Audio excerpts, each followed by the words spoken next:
guys? How's everybody doing? What's What's up? up, Josh? What's up? Not much. Just Yeah, got what up, guys?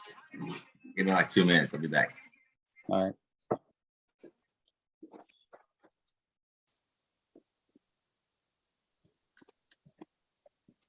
What's up, guys? Hey, it's Dustin. Yo. Hey, so popping in for a quick second. I am on the run. Won't be able to be on the call today. But for any of those inside the call that had reached out to me doing my post, I'll be getting to you guys either at some point tonight or tomorrow. Schedule a quick little bit of time, some onboarding, and get you guys' system set up. Awesome. For any of those that hadn't seen the post, go back, look at the post, see if it fits, see what I can do to help you guys. Okay. Yeah. Thank you, Dustin. You're the man. Yeah. Where was the post at? Powerhouse. Gotcha. Yeah, I'll be on the Powerhouse Facebook group page. Okay, I'm gonna check it out. I'll go ahead and I'll pin it to the top too. Cool. So All that right. way it's easier. Sweet. Dustin, Thanks, Josh. you the man. Yeah, no problem. I had Shane in a couple seconds ago, ran him through a brief little crash course, but we're going to jump on a little bit more. If you had any questions, he's got a little bit of a gist. He's pumped. Sweet. Sweet. Sounds good, guys. You have a great one. Kill it. I'll talk to you guys soon. Thanks, Dustin. Be Yep. safe. Thank you.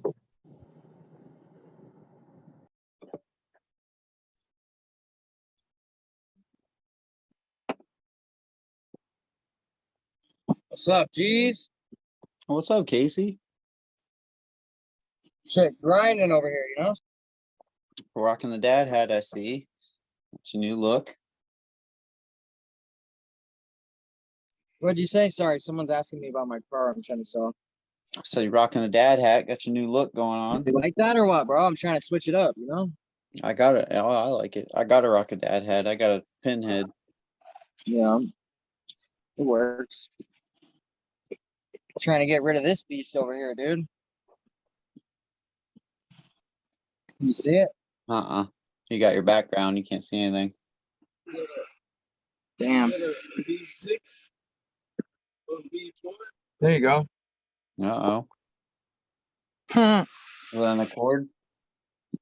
Yeah, the 98 Accord, bro, but it's like minty almost, you know? I'm not done with it yet, but it's like super fresh. It's a V6 EX 3.0 VTEC, so it's like top of the line with ice cold AC. Fucking love it. I had a 96 Accord when I was younger. That thing was a beast.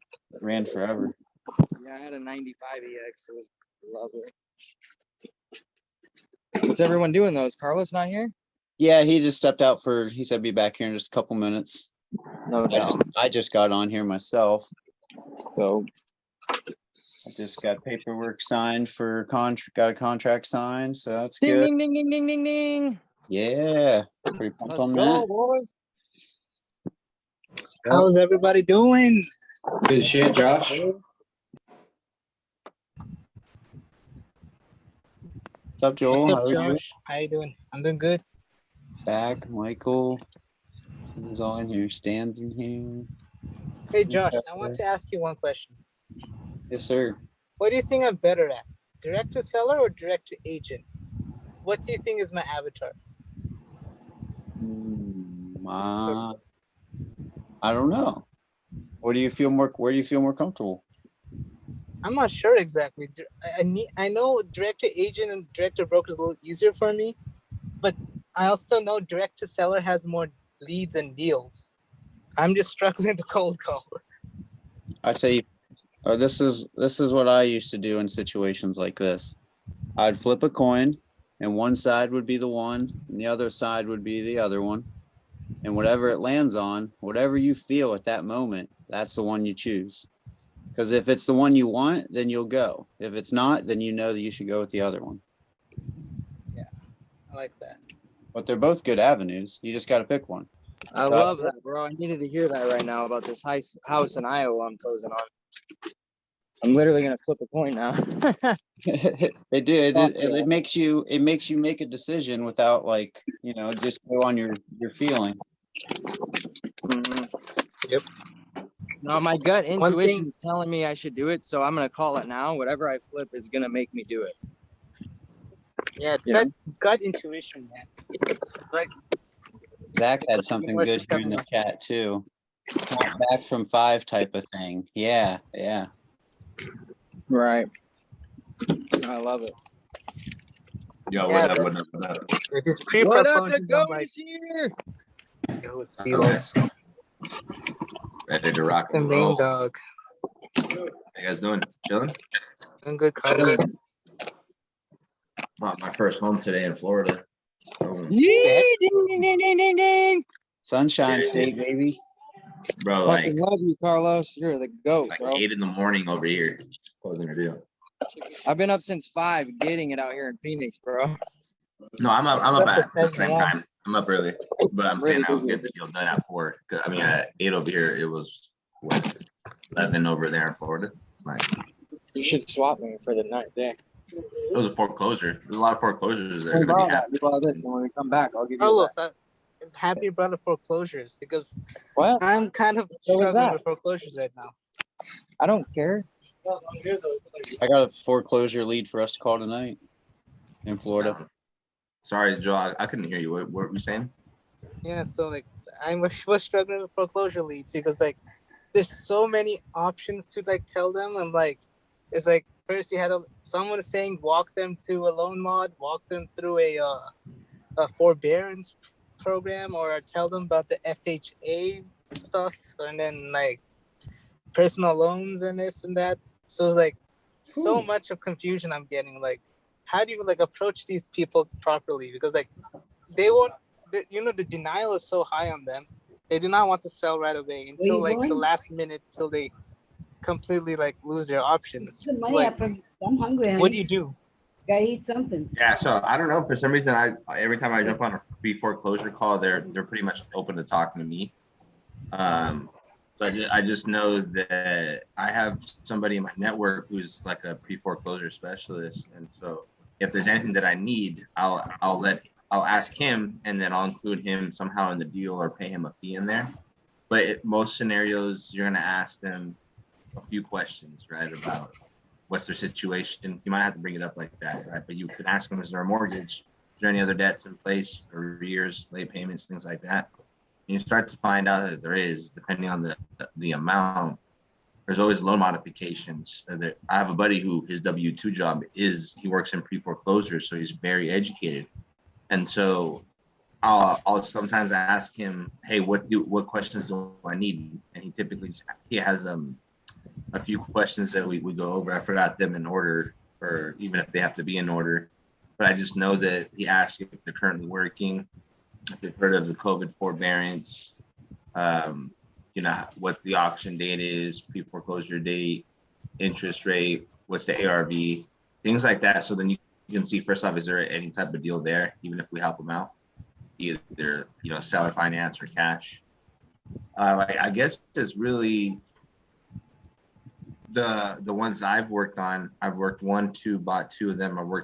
I've worked several of them, but for some reason I get a lot of other people telling me that the ones that they talk to, they're not open to conversations. For some reason, it's very simple. The conversation, I've always had a conversation, so I don't know how to really help you out on the other part where, hey, how come they're not opening up to you? I don't know. I'm not sure if you're jumping in there and you're just automatically talking about their situation. But most of the time, I never have an issue talking about what's going on with their situation. Yeah, Is that where you're stuck at? yeah, I've been overthinking like how to approach these people. Like, someone says 7 ways or 8 ways to save their foreclosure, or just like don't overthink it and just ask if they're ready to sell. Like here's the real thing. You attack every lead with the same goals, same intentions in mind to buy a property. Everything else that they respond to is just the situation and the story. But you just gotta remember sticking to the game plan. I remember when I was in the car business and I learned how to close deals just regular when I was selling them. But then for some reason, when I would get a client that would ask me, oh, can we lease a car? For some reason in my head, because I never done a lease deal, I would start like thinking all these other things. What am I supposed to do? And I would ask my closer, my manager, and he would say, dude, just work the fucking deal like a regular fucking deal. The numbers are just gonna be a little bit different. And same thing for you guys. Every deal you're gonna work, just understand there's a story before every deal you work. So just work the deal like with the same intentions, goal in mind. Try to get it at the number that's gonna make sense for you, even if you can help them not, things like that. I think you'll be fine. Thanks, Carlos. That helped a lot. No problem. What up? Everybody, you guys doing well? Yep. Yes, sir. Yes. Nice. You guys have any questions? Have you been hitting up any multifamily lately, Carlos? What's up? Have you been hitting up any multifamily or commercial recently? Nah, not yet. I haven't. Tomorrow I'm gonna start shifting into. I mean, I really. What's up? What were you saying? I mean, I got some leads. This is specific to Texas only. So there's like a code violation list in a certain city, and so it's just specific multifamily code violations I found. So Okay. that's one list you can probably hit up. Yeah, I'm in this. So cold call, or you bringing leads Community developers. Am I doing from what? other wholesalers? They help me with DMV. I couldn't hear you. What were you saying? You can let me know, which I didn't have to.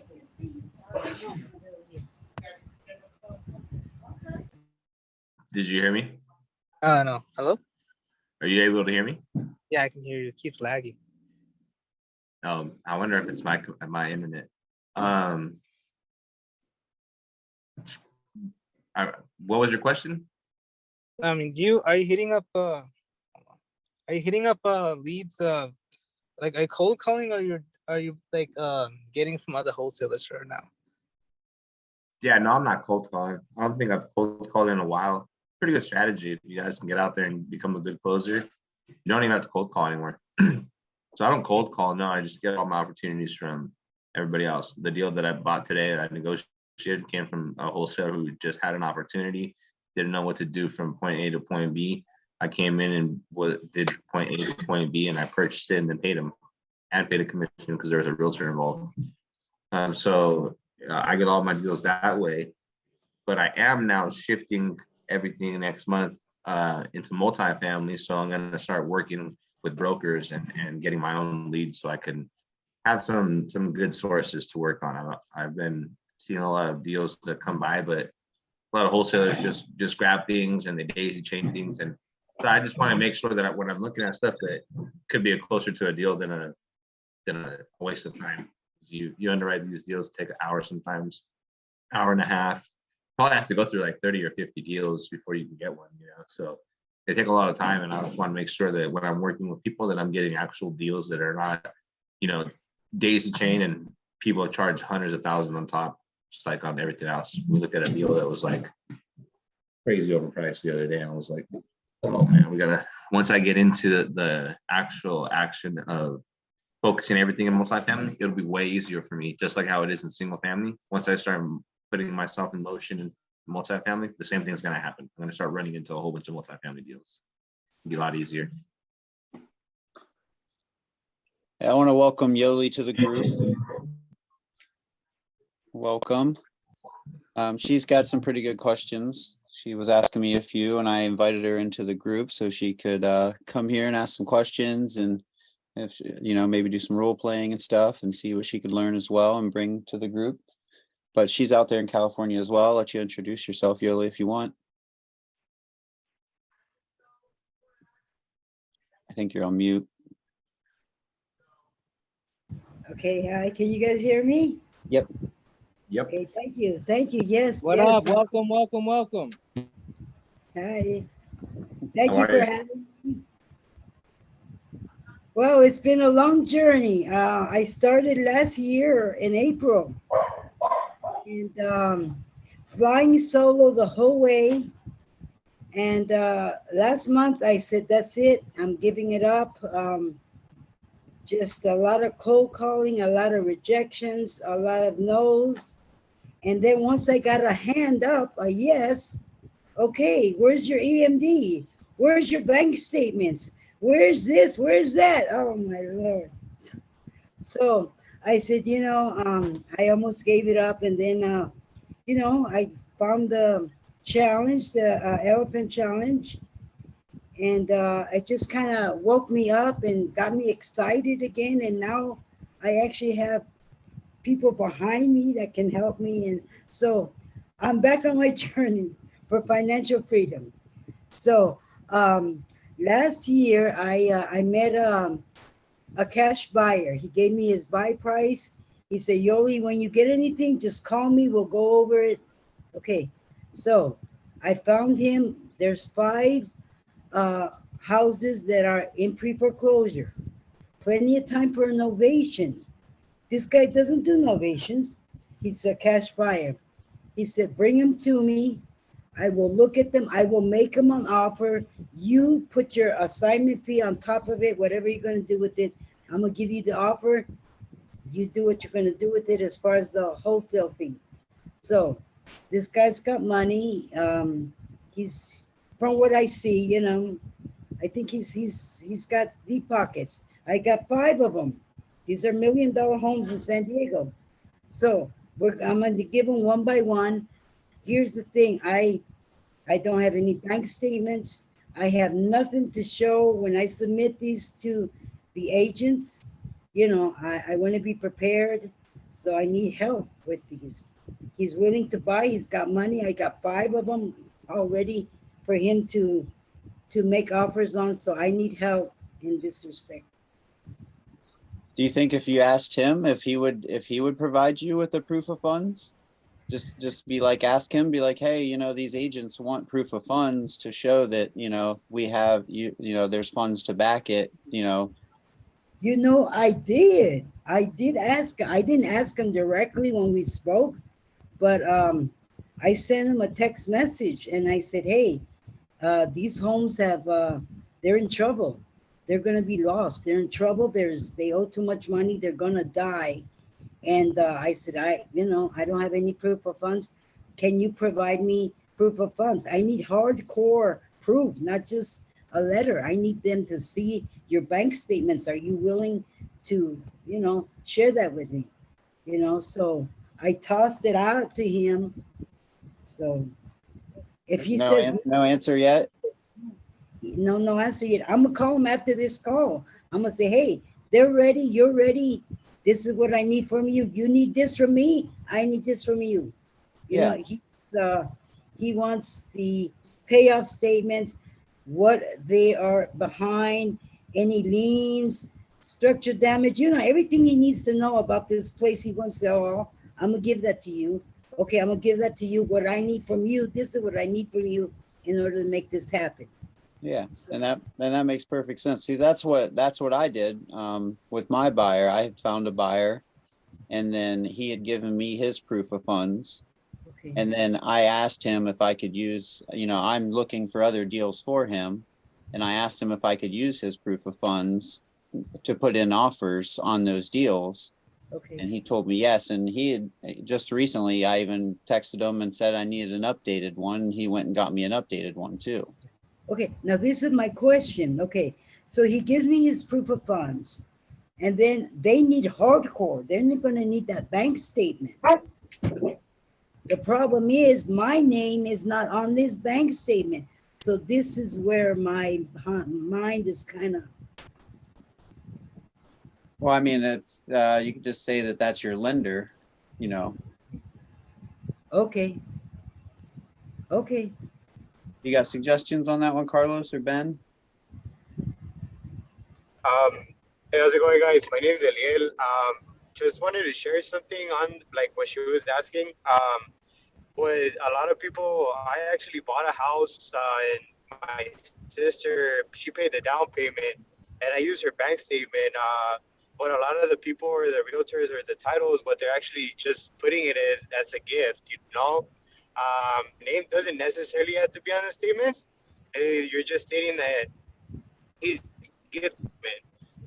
when the paperwork gets signed and the title and the company, they'll specify that down payment or whatever you use from someone else as a gift, and it wouldn't be directly related to you.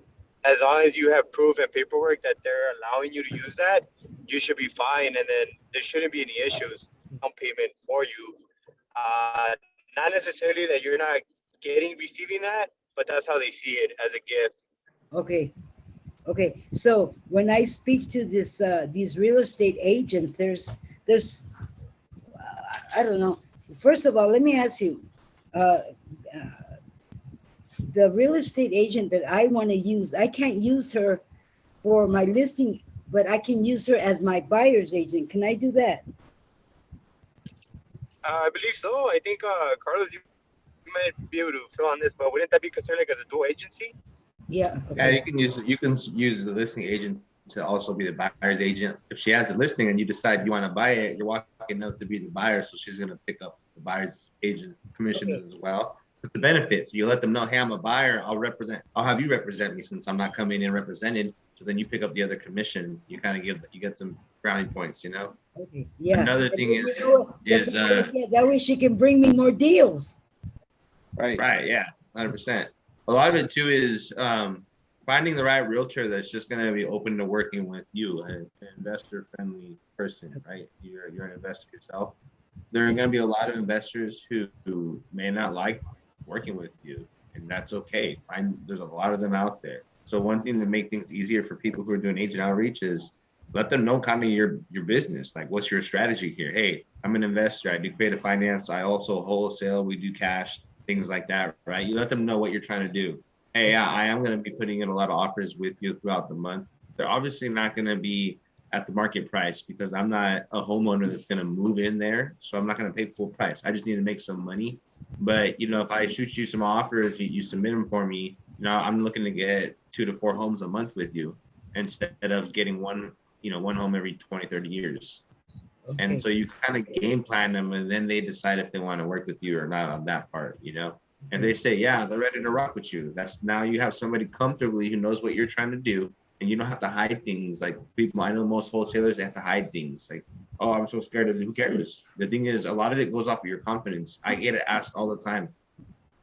Oh, where's your proof of funds, right? And I'll send them proof of funds from somebody else. Oh, well, we're not gonna go ahead and go through with this because your name's not on the bank account. And I'm like, what does that matter? I'm like, I bought a car and my name's on title, and Wells Fargo is the one who lent me the money. I tell them all the time, it depends on how you respond. What does that matter? I use a lot of other people's money to fund every single one of my deals, every single one. And so like, it's the way you respond too. So do I tell them it's my partner or my lending? What would I exactly tell them? Yeah, you could say, I mean, so if it's your buyer's information, you got to think he's your partner in the deal. That's what he really is. He's the one that's going to pay you. He's going to actually come through and achieve the other half of the deal. You locked it up, he's going to come buy it. So that's like your partner. So yeah. Now, if you're buying a deal, like how I'm going to buy this deal in Florida, like how I was talking about this morning, right? So I'm going to buy this deal. I'm going to use a lender. It's a little bit different. I'll let them know I'm going to use a lender. Right? I'm transparent. That's why shit works for me. I don't have to feel all sketchy and nervous. Another thing is I don't have to, I'm not that type of person because of, I guess, my confidence now that I have to automatically believe what the other person says is true. Just like how sometimes cops will pull you over and ask questions doesn't mean they're right, but because you think they have authority, they can ask whatever they're asking you is correct. Same thing here. Once you start knowing a little bit of the game, it becomes easier. It becomes easier for you to be like, nah, I don't want to do that. I locked up a deal and the $350,000 purchase price today. The agent asked me for 3% earnest money deposit. I laughed and said, I got a lot of deals out right now. I'll give you 500. That doesn't even matter to me. The EMD is just to validate it. Okay. And he said, okay. Typically they're gonna be, oh, well, I want more, you know, and I gotta still negotiate it. But that one was faster. I was like a lay down right there. But it's confidence. Also the way you respond. I also negotiated his commission because it was creative financing, right? So I bought it sub 2, no money to the seller. They're in foreclosure. So I had negotiated his commission in there because now I wasn't buying it cash, and so the seller wasn't going to be able to pay him. And so that was a big thing, and wasn't hard for me. We went and negotiated from like 6% to like 3.1 or some shit, like barely over 3%, right? So that was the way I did that deal. Just the way I respond to it, the way I work it. You know, if you go ahead and just say yes or no and don't try, then you'll never know. You're just leaving money on the table, opportunities on the table. If you're just taking that first option and it's a no to you and you leave it as that, you never know what's going to happen. But you know, if you go ahead and try to overcome it, you might find out it might work the way that you want it to in your benefit. Okay, I love it. As soon as I get off of here, that's the one thing that I do need that I'm gonna need help with from one of you guys. I need to get the payoff. Now there's 5 of them, 5 different agents. Could I have one agent? He can't go bypass another agent, right? If this house is listed with this agent and the other house is listed with another agent, she can't represent me on that one, could she? Is she a part of any of those deals? Pardon me? Is she a part of any of those deals? The ones No. you just named, the 1 and 2? No. Yeah, she can One represent agent- you as the buyer. Yeah, she can represent you as the buyer. She'll get her whatever, 2 or 3%, whatever Okay, they So negotiate. then I just deal with the listing agent for each property, and then she can be my buyer's agent for all the properties. Yeah, definitely. You know, buyer's agent's cool. They'll go play ball for you because they're actually looking out there for it. They're going out there to look. You know, your buyer's agent is cool too. And you hook them up, kind of tell them what you look for as well, and they go out there and play ball for you. Either or, you can do both. You can have a buyer's agent who doesn't have any listings, reach out to fucking listing agents and get their listings that are in your criteria. Same thing. You can instruct them to do so. No, it's not hard. Yeah, okay. Okay, I Um, love it. Thank you. Hey, no problem. Josh, thank you for inviting me. I love your Oh, background. Awesome. Yeah, those are the thank little you. midgets in the back that he has in cages and the Thank you, guys. Okay, I love it. I'm on it. Good luck. Thank you, Lee. Thank you no for being worries, we're gonna here. win. So Carlos, really quick. So to what this on topic of what she was talking about. So I've been getting pushback for, you know, some, not everybody, most people say yes, but people that I'm asking to say, okay, can you represent me on the buyer side so you can get full commission? So they're saying, they're calling it, somebody mentioned it earlier, they said dual agency, they can't do that, and especially in the state of Georgia. So is there, how should I go about that?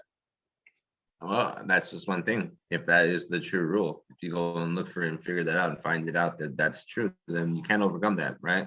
It is what it is on that. You're gonna have to either have him represent you as a listing agent or you're working with the buyer's agent. I don't know. I'm not 100% sure if that's what they told you, the agent. Yeah, they said that in the state of Georgia, you can't have dual agency going on. Now, most people that I've spoken to, I don't know about that, to be honest.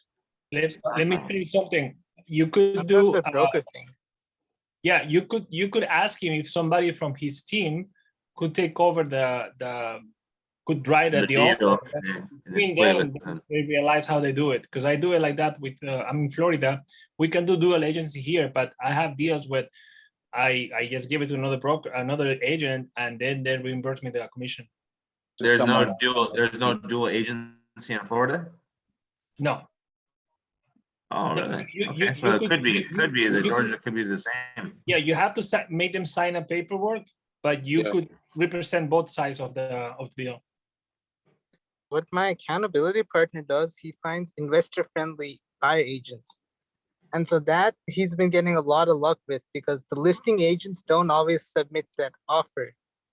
So what he has been doing, he's been looking for like for example, people from our Sub2 group or Astro Flipping or any other investors that know exactly how the investing game works.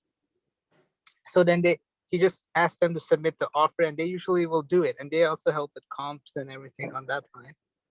The thing is with buyer agents, they have to the offer has to get across compared to a listing agent where they can just like not take your offer directly to the seller. That was one tip I got. recently. The other way that I was told, which I said, I reworded it. I said that I'll give you a referral fee, and then the agent had changed their tune.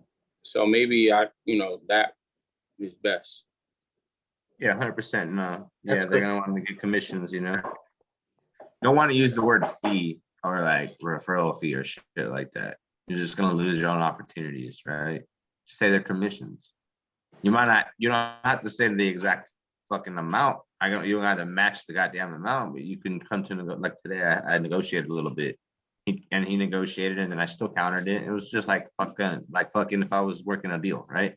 I just told him, hey, look, like, this was cat. I told him straight up, look, I'm helping your client. The deal's cool. I want to be in Florida, but it's not a home run. It's not a lot of money. I'm buying it at almost market price. I'm buying it at almost market rent on the monthly payment. I'm really there to help them out and just help and maybe take on another additional property. My strategy is probably gonna have to do a wrap or something on it. It's not gonna work the way I wanted to. So if you're trying to charge me the most, can't even make it work. I'm not even gonna do it. But if you can work with me, this is what I can do on the amount of money I can pay you. And I just told him, you just got to understand too the same thing. Like if I had more money to be made in the deal, if it was a sweeter deal, I wouldn't give a shit about paying you the difference. Right. I got you. I understood. So I had to do the same thing with a wholesaler. The wholesaler and an agent, but I both negotiated theirs to let a lot less, where it would make sense. Gotcha. My last question is, how do you overcome being able to, so for, I believe her name was Yoli. She has a buyer already that's ready to go, right? But the agent I was speaking to today, she said in order for me to work with her, she would need proof of funds first. And my objection was that, well, I'm using private money, so therefore, it depends on the deal and who I bring to the table. So just to provide you a proof of funds, that wouldn't necessarily work right now. So once you have something that is available for me, then I can go ahead and get the proof of funds that you need because I'm using private money. So how would you guys kind of deal with that when somebody says that, like in order to be in their? Do you have any proof of funds from any of your buyers? Not yet, no. All right, so go get your proof of funds and then send them that every fucking time. And if you happen to use them or not, fucking switch it up. Got it. That simple. Boom. So go get a proof of funds, easier than it sounds. A lot of this shit, really, you guys are just in your head that it's hard as fuck. It's really easy. Remember, your buyer doesn't want to do the hard work that it's taking you guys to go and lock up a deal. They don't want to do that. So they're fucking waiting for your ass to call them with the deal. They're on your fucking side. Believe that they have proof of funds for you to fucking send you right over, readily available once you fucking ask them, because they know you're gonna fucking bring them a deal on a silver platter to them. That's what they fucking want. Don't be nervous to ask them for proof of funds. They're gonna even tell you, this is what I want. I even buy this zip codes. I did this and that. You know what? Anytime you have a deal, bring it to me so I can underwrite it and see if I'll buy it, and then I'll let you know what I can buy it at. They're on your side. That's like your partner. Don't look at it that way. They're like your partner. And be confident that you have all kinds of different ways to purchase. Like you can find private money, you can find hard money, you can get a conventional loan, there's programs, there's other lenders. Like I just used a proof of funds for this deal that I'm buying for one of my buyers in California, and this deal's in Ohio. And the seller questioned me. He's like, this document saying for someone else's bank account doesn't show that you, Josh Keating, have the money. And I just said, well, that's one of my lenders. I don't even know if I'm going to use that lender, but that guy will back all my deals if need be. But I'm looking into hard money. I'm looking into private money. Like I'm looking to find my best rates right now. But this is just one of my proofs. If you want, I can get a letter from one of my lenders too. And he was like, no, okay, I got it. So just be confident too. Like that helped me a lot. Good stuff. Thank you, guys. What's gonna happen too is a lot of this shit, you're really only gonna learn it when you're hearing somebody else who's way more experienced than you on a live call. There's no other way that these organic questions are gonna come. You're gonna forget when you come into role plays. So in reality, it's about you guys getting onto real live seller calls or listening to people on live seller calls, YouTubing. There's a whole bunch of other people that do it. Munif does it, RJ Bates does it, Daryl Allison. They're all great people. They're all really solid, confident. They all have the art, and all their art styles are different. Like mine's different, but we all have that factor where it's very simple for us. And you really need to listen to people who can get to that level. And you have to hear a lot of their actual calls instead of just, you know what, I want to sit here and watch a 30-minute phone call. Well, then you're really never going to get that much better. You're only going to just know what you know and fucking circle around that. Because what happens is, as you start to hear other options, you might think, oh shit, Carlos always has an answer for something. Somebody might have another answer, another way to skin a cat, but it might be a different answer that I never heard, and it might be just as juicy or juicier. And so I'm open to like always listening to other people too. That's how I pick up. Anytime I hear something very small, might be on a Zoom with Pace and he might be doing something, or I might hear RJ Bates, I have them, or Munif, and I hear them on their little Instagram for 30 seconds because they're posting their little calls. And I'm like, oh, that's a good little line. I'm going to use that. And I incorporate it. Also, it's easy for me to adapt because I've been in the field of sales for such a long time. That'll come. You guys got to be intentional with it as well. 100%. Let's do this. Let's get into some role play. So who's going to go first? Anyone in my team? Ready to rock and roll. I'm ready to go. I can go. Cool. We're gonna go Michael first, and then we'll go Joel. You'll go second. Cool. So Michael, you'll be buyer. Need a seller. Who's gonna be a seller for us? All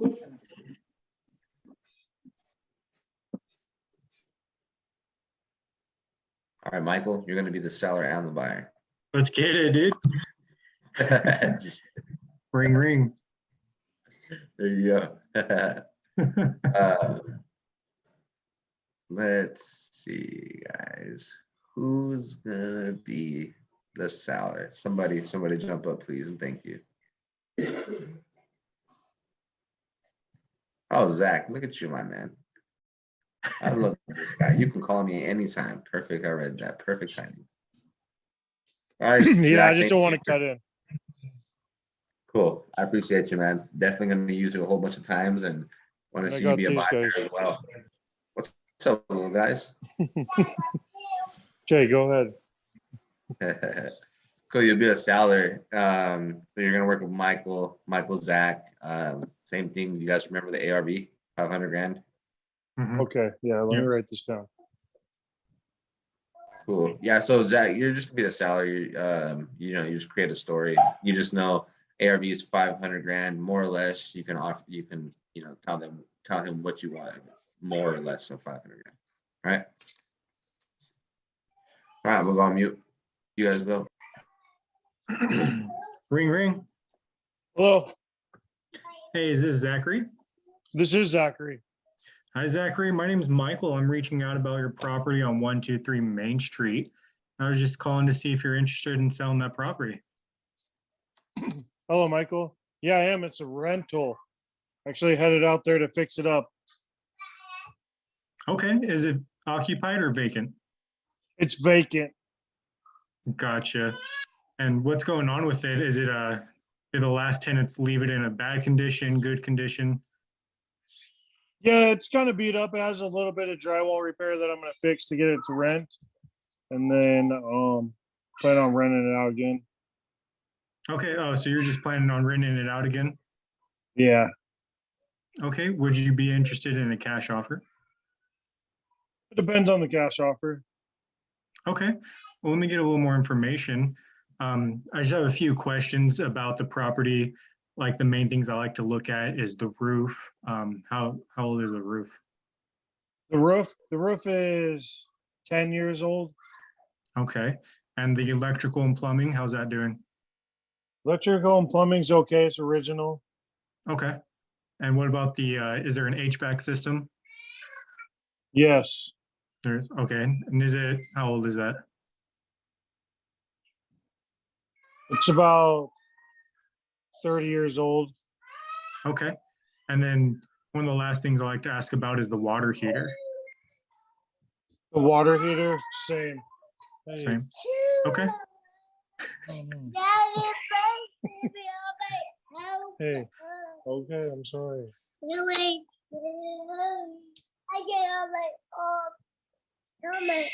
How old is your water heater, Annie?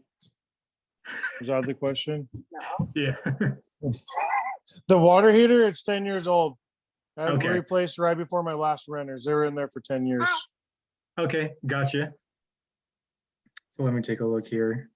And if you did, if we were to come to an agreement on some kind of cash offer that you liked, how soon would you want to get this property off your hands? If you come up with a cash offer, I'd be willing to get rid of it within a month. I would like to not work on it and get it out of my hair.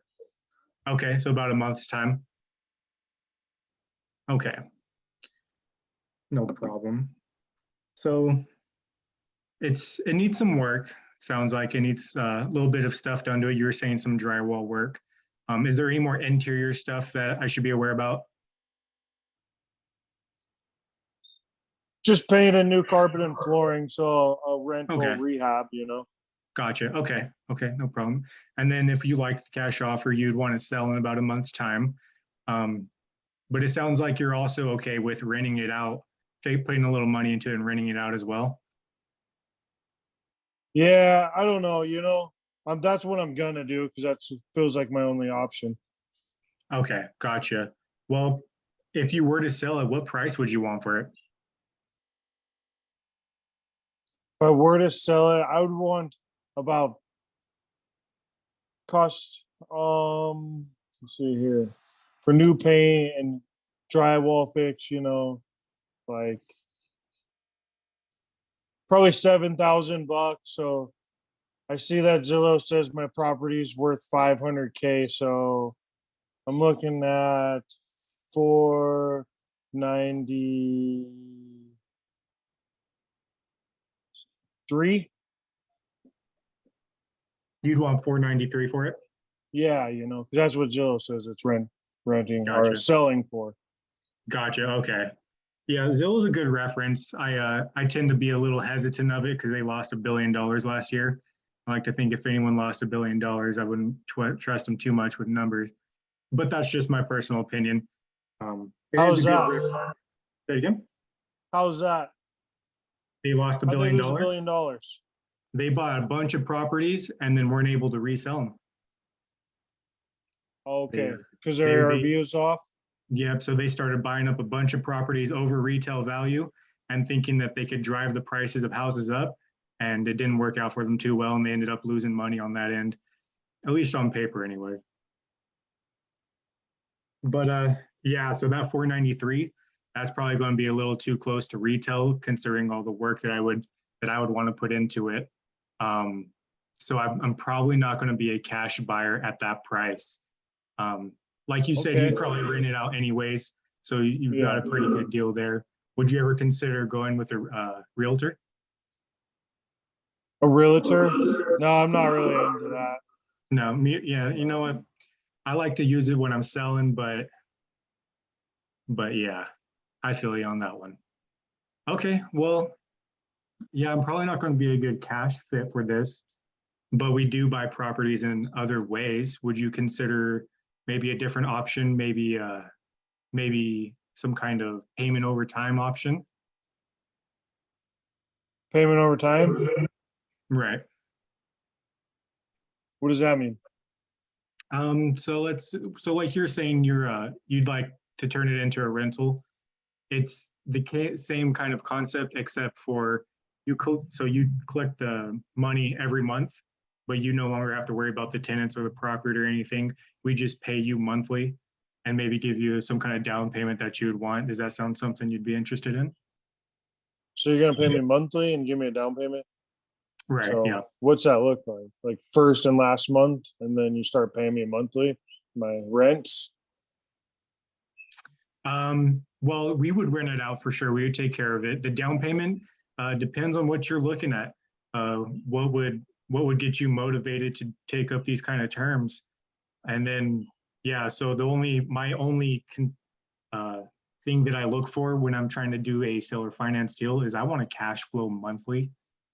Yeah, makes So sense. let me ask this, what's the rent rate for this property? The rent rate, I've been renting it out for 1,500, but I was gonna jump it up to about 1,750. Oh, okay, once you put all those repairs in. Yeah, Okay. Okay, so let's take a quick look here. Do you have a mortgage on the property that you're also paying off? no, I actually just paid it off. I bought it when the economy was down. Gotcha. Okay, so that 1,750 would all be basically going into your pocket, right? Yes, definitely. Okay. Well, like I said, I'd be looking to cash flow on my part as well. So between that 1,750, you could take a cut. I'll take my cut.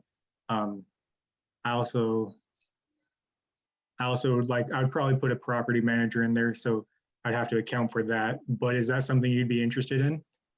So property manager, that means I wouldn't have to work on the property. You guys would be working on it. That'd be your deal. Right, yeah. So we would be taking care of the property and everything. You would just be collecting your check every month. You wouldn't have to worry about the property at all. Okay. So what are you looking for? Well, let's see. Let's break down some numbers. Before I go any further, would you be okay with taking a little bit less each month if you didn't have to worry about the property whatsoever? A little bit less each month from the 1,750 or the 493? 1,750. Okay. Yeah, like what does that look like? So you're gonna buy the property, you can give me a down payment, you're gonna pay me a little bit less, but I'm not gonna have to worry about upkeep or anything like that? Exactly, yeah. How do I know that you're gonna make sure that everything's fixed up and that we're gonna get the rents and you guys are gonna make my mortgage payment every month? That's a great question. So we have a pretty good track record so far of sticking to our word. And what we would do is we're going to hand you a performance mortgage deed. And that's going to guarantee that we take care of everything on our part. And let's say for whatever reason we mess up, we fail on this, that's going to allow you to take back control of that property, and you'll get to keep everything we've given you so far. And then you take back the property, and there won't be any hassle with foreclosure.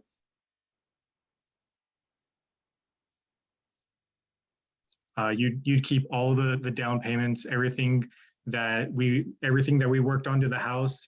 That's going to go into you. Everything that we've paid you monthly, that'll go back to you, and you'll be back in control of the house. But that's if we were to ever fail on our payments.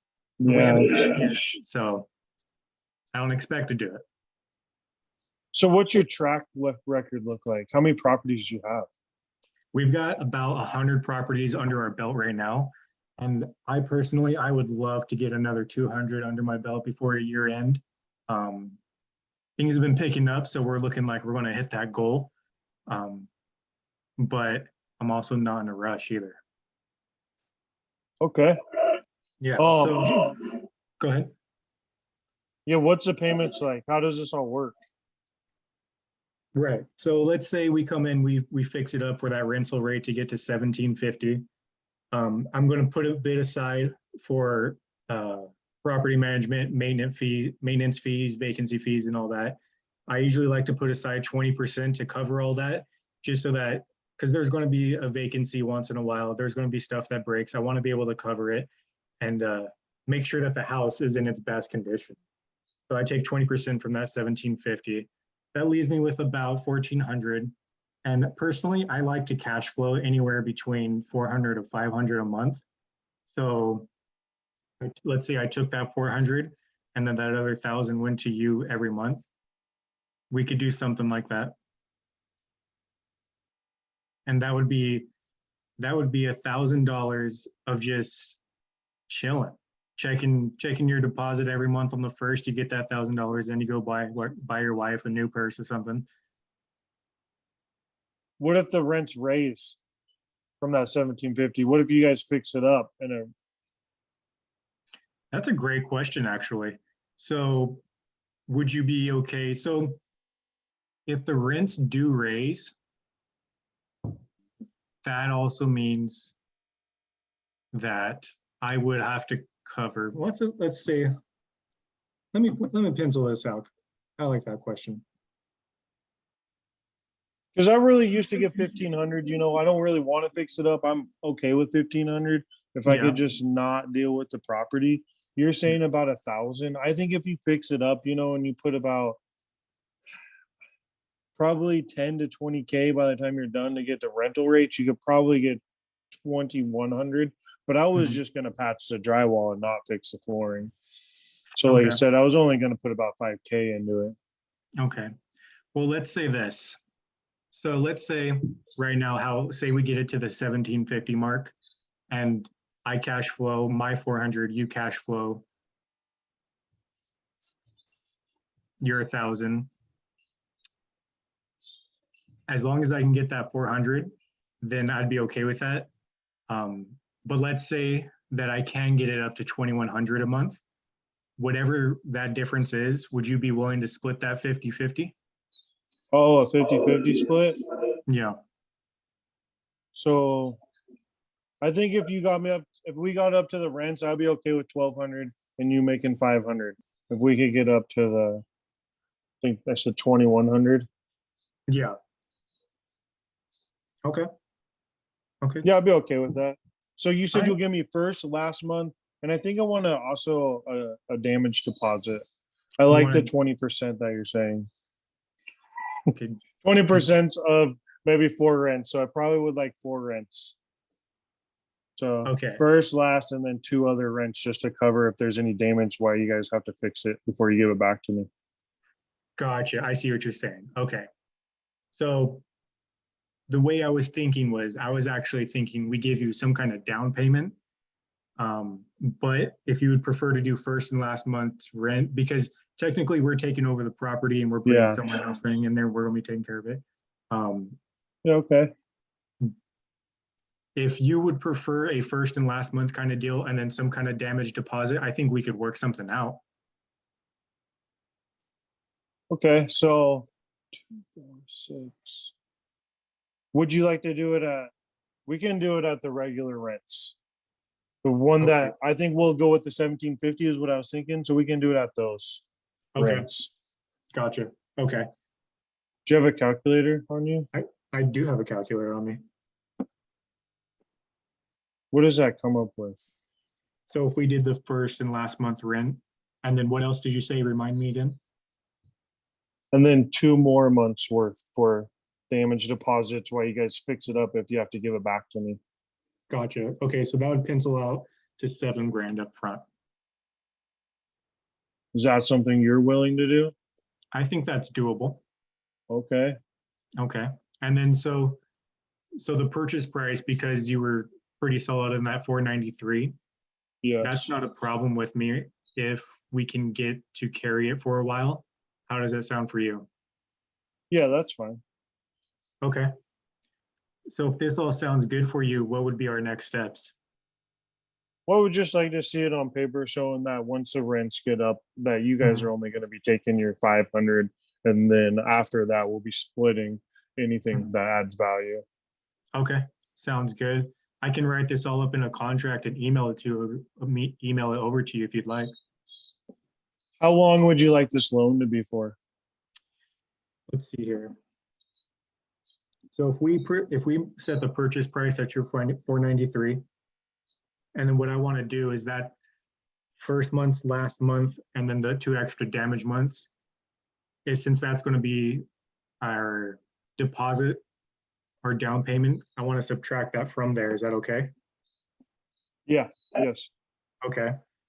And then let's say we keep you going at $1,000 a month and say nothing ever changes, just for simplicity.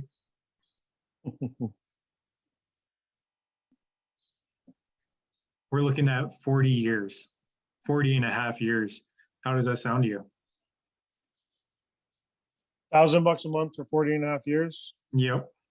Okay, and then you guys, is there something where you keep the property like, so that loan, if something happens to the property, you guys burn it down, gets destroyed, defaults, I get the property back? Yep, yes, sir. So you How long hold does that that note. take? Say it again. What's a note and how long does that take to get the property back if you guys default? So a note is basically, that's kind of your way of saying I own the equity in this property, essentially. And so if any circumstance like that were to happen for you, you get to go to title and be like, hey, I own the note to this property. They didn't stand to their agreements. I want to deed it back into my name. And you have every right to do that. Okay.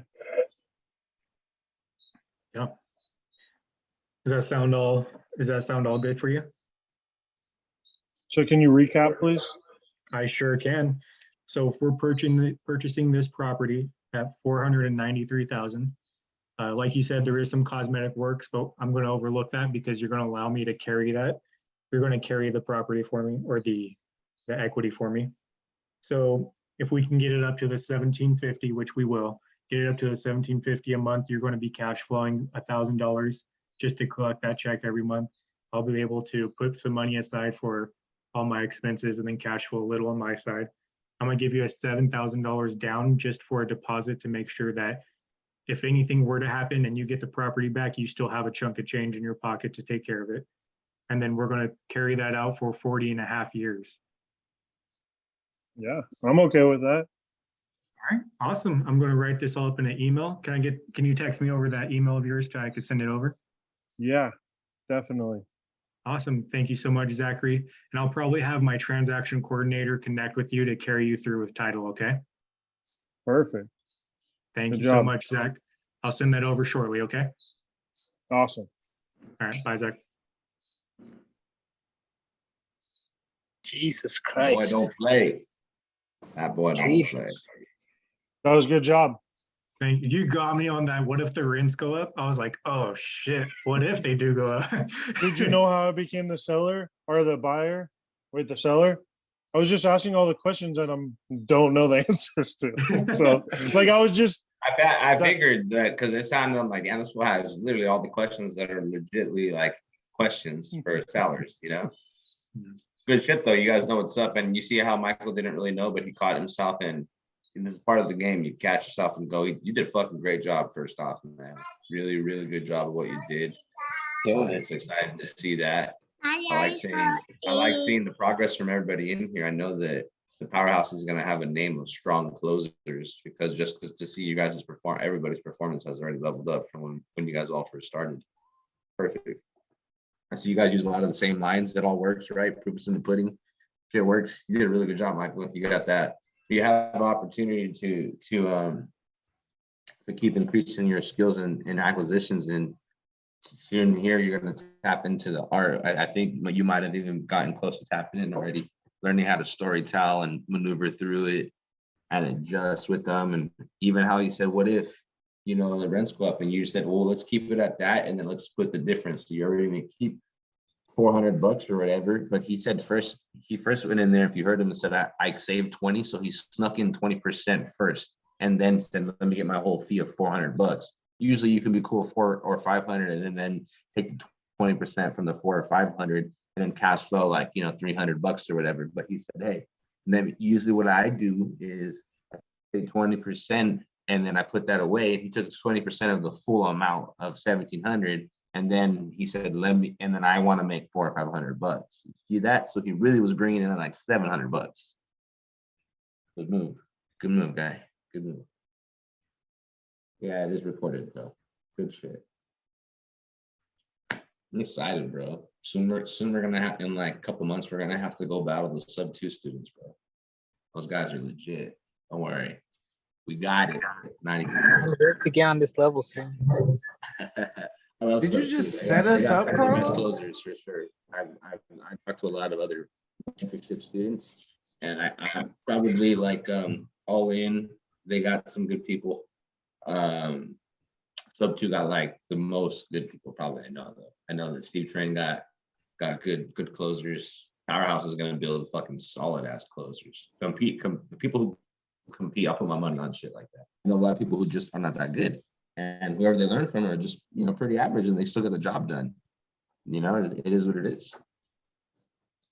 Hey, Carlos, What's up, bro? what's up? Could I share with you the deal that I was talking to you about Miami? Oh yeah, go ahead. Can I share my screen? How do we give him access? Let's see. I don't know. Do you need access for that, Josh? You should be able to. Multiple people can. Yeah, let's see. You see my screen? Yeah, right? Yep. Yeah, it's a beautiful Let me introduce background. you to the property first. Is that you naked? No. Yeah. Oh shit, really? Wrong screen. Shit, I forgot. All right, so this is the property. Let me show you where it's on the map right now. That's the property. That's the building.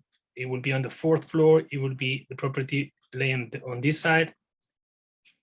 From here, I don't know if I can. Where is this in Miami? What part? Yeah, Like, yeah, that's what I'm trying to do. I had it here. Hold on, let me.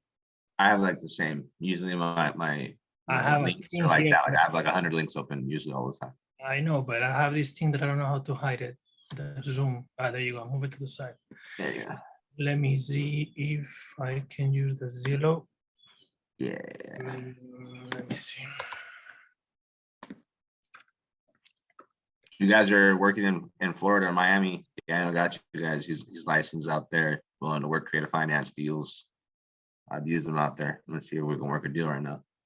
Yeah, I mean this one. I already have the end buyer, but I need somebody in the middle because I already have the connection with the listing agent. Let me see if I can do here maps.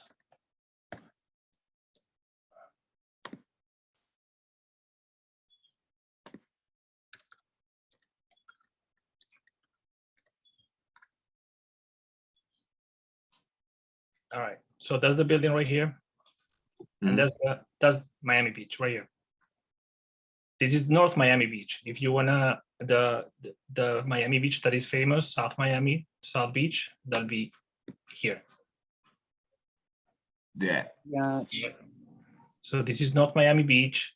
This is named Millionaires Road. This is where the condos are like super high end. Then you have this North Miami Beach.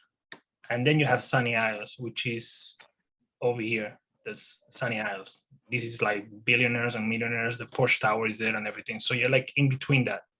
Nice. This area of North Miami Beach, it's Art Deco as well. It looks just like South Beach. It has been, I wouldn't say abandoned, but it's like a diamond in the rough. It's gonna come up soon. There is a lot of developments that are gonna improve all this area. And you have these beaches right here are pristine because you have not many people going there because it's not as famous, but there is people walking there. You have a commercial area on all this area over here. And let me see. Yeah, so the property, the building, it's 6 blocks from the water. Nice. And then you have this canal right in front of the building. And all this area right here, it's you can go by boat. So you cannot go to the building by boat, but you could have a boat on this water and just navigate, and you can go anywhere. Yeah, that's very cool. Yeah. So are they in pre-foreclosure or what's going on? No. So what's going on? Let me show you the building. I don't know if I can. So this building, as you see, is going through concrete restoration. Since that building fell off on Surfside, I don't know if you guys heard the news. A few, like almost a year ago already. Did you guys heard the news about that? No, don't tell me this is the building that they. No. It's close by. It's close by. It's not the building. Oh, I was about to say. No. It's close by. It's just a few blocks. What did I do with my map? Anyway, so this is the building. So it's going through concrete restoration. So they're fixing all the cracks. They're changing all the windows. They're putting impact windows. And in Miami, you have to pass a 40-year recertification Otherwise, they just name the building not habitable and everybody has to leave. This building has 16 units, and the unit that we're talking about is this one right here on the 4th floor, because this is the 5th floor right here. So 4th floor, an old building over 40 years old, and that's why they have to do this. This should have been done in 2019, but they just delayed the association. It's really hard to, not really hard to work, but they're like old people, you know, they don't want to spend money, and they refuse to get a loan. So they actually make every single unit owner to pay assessments to pay towards this project. This project is costing $700,000 on the first assessment, and then on the second assessment is going to cost another $500,000. So the owners have to come up with the money, and they give the owner 6 months to come up with the money. If they don't, they're going to put a lien on their property, and and right after they're going to foreclose on the property just to sell it to be able to get the money back for the construction. Out of the 16 units, 13 units are on time with their payments. 3 units are delayed.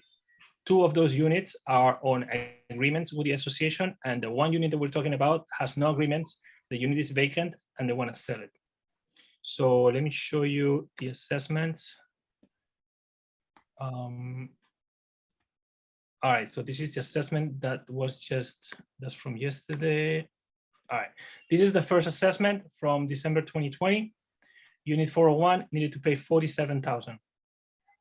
Okay, which probably they did a little bit. I don't know how much were they able to reduce since 2020, but they at some point they stopped paying. They still paying their HOA fees, but they're not paying their assessment. Take this down. This is from actually there was a Zoom yesterday, and this one is the new assessment. This $22,000 is to cover the engineer, the permits that were issued, and delinquent assessment from those 3 units. So basically, unit 401, if their assessment is paid off, it's not going to be $22,000 because this is part of whatever they owe as well. So basically, right now, close this one and open this one. Yeah, I'm back. I don't know, something lagged me out. All right. So basically, the HOA, let me go back. So they're asking 309. It's a 2-2 condo in North Miami Beach. Square footage is 1,300. I'll show you inside in a second. It has no mortgage. It's paid off. The HOA is 409. It's already listed with a realtor, and that's the reason why I approached them, because I'm the realtor on the other side. So my commission it will be paid by the seller, right? So my commission is 2.5. The first assessment was 47,250. Probably they pay down a little bit, but it should be around 45 or 40. The new assessment is 22,900. But these 22 includes whatever is behind from this one and the other 2 units, right? They agree, the owners of the units, they agree that they're gonna make 8 monthly payments of 2,800 until May 2023. But the thing is, like, the HOA won't let the deal close before the assessments are paid. And since the second assessment has been agreed upon yesterday, most likely whoever buys this property will have to pay the first and the second assessment, or whatever the used unit owes, because I don't think they're going to charge you 47 and 22, since in this 22, a part of the 47 is built in, right? So I would say it should be around 60 or 65K for the assessments, for the HOA, for the estoppel, for them to allow you to close. Otherwise, they won't let title close. And that will have to be paid up front. The unit needs to be owned by a person, not an LLC. They don't want LLCs because it's a family building. And it needs to be primary for 12 months before renting. So that's a bummer. It won't be able to sell in a conventional loan right now because the building is under construction, so it's a non-performing asset. So until May next year, until the building is completed, they won't be able to sell under conventional loans. So they will have to go cash. HOA doesn't have reserves, so another reason why they will have to go cash. And most likely, any new buyer after construction is done, we have to put 20% down, since the HOA doesn't have any reserves. All right, so my end buyer right now, he's already a tenant in the building. So he doesn't have to get qualified by the HOA, and since he is buying and he will be residing in the property, it doesn't matter, you know, he's not renting, he's buying it. So I don't know how to structure a payment plan for him. I don't know how to put him on title in a way that an investor can back him up.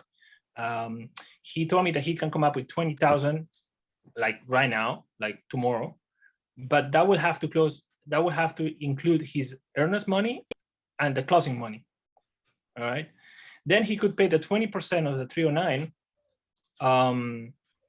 which is 62,000 by December. So by the end of this month, the end of this year, he could come up with the 30%. And then he told me after that, he could make $2,000 payments. He's open to a balloon or a refi or something to do after some period of time, after he stops paying the 2,000, you know. So I just don't know how to structure these. I have the end buyer. I have the license to sell this one because it's already listed on the MLS. I already explained how this works to the listing agent. I told him, is the seller open to seller finance? And he told me that he never thought about it, but when I explained him the way that it works, he told me, yeah, that's really interested, and he might be able to be open for that, because the only thing that he has is the pain of the foreclosure that might come in the next 6-8 months, because if he doesn't pay the assessment and the pay of the assessment and the pain that the unit it's vacant, so it's not producing any money and it's costing him money and headaches. So that's the pain. Let me go back to the MLS. So yeah, so this is the building again, the MLS, so you can see the pictures inside. So that's the laundry. The apartment is right here, so it faces the street this way. The pool is not working right now. The pool might need work after they finish all the work, because there have been reports of. He's just buying the condo, right? Not buying the whole building. No, just the condo. 309 is the asking price. That's the entrance. That's the view from the balcony. So the beach is right here. I don't know, you can see the ocean right here. Pretty cool. Looks dope. Yeah.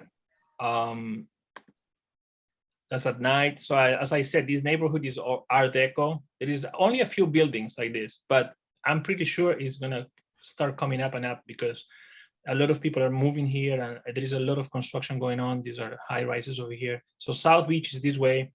Sunny Eyes will be that way. That's the apartment inside. I believe there is a room here.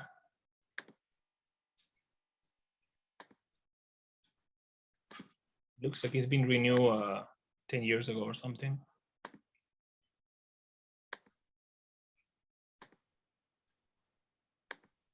It has 2 bathrooms. So inside, it looks like it could just be cosmetic, you know, but the main issue is structuring the money, because I have the end buyer, but the money, like how to put him on title the way that it doesn't seem like he's renting. And this is the lobby. Well, so he has to come up with the assessment, right? All that money. Yeah, because HOA won't allow you to close without. Is that the 20% he needs to come up with? No, he will have to come up with the assessment for the HOA to let him close.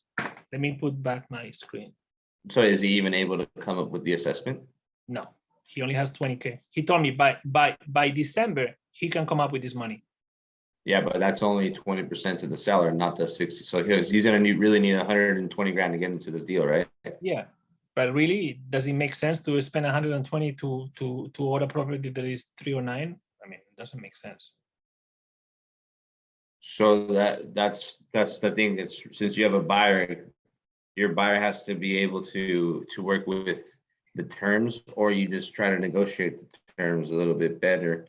Where since he's coming in to pay 60 grand, you know, you shouldn't have to be having to put such a large amount of money down since you're already having to do that. Yeah.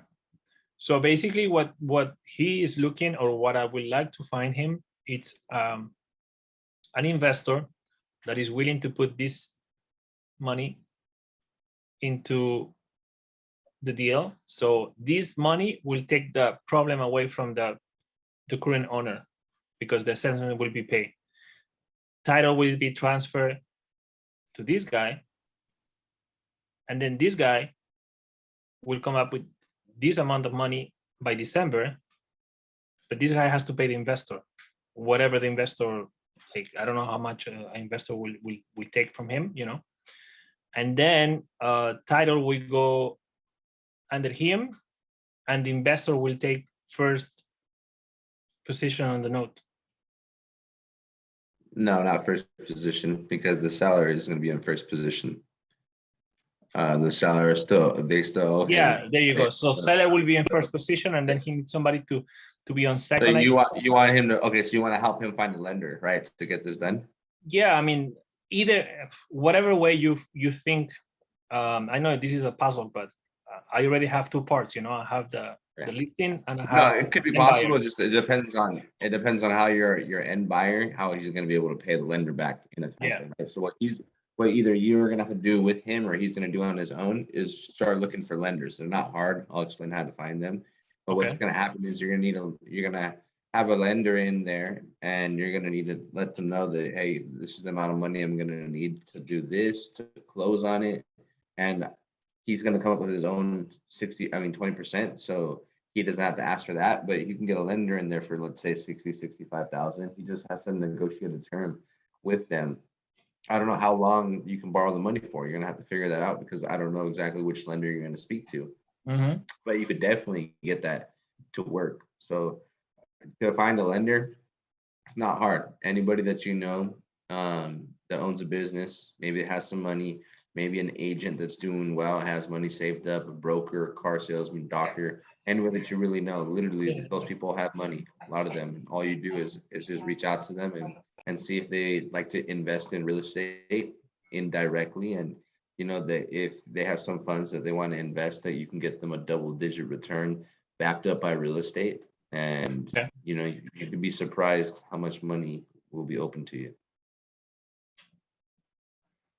Yeah, if you can point me out or introduce me to somebody, I'm down to talk to them. I just explained, like, you'd have to go out.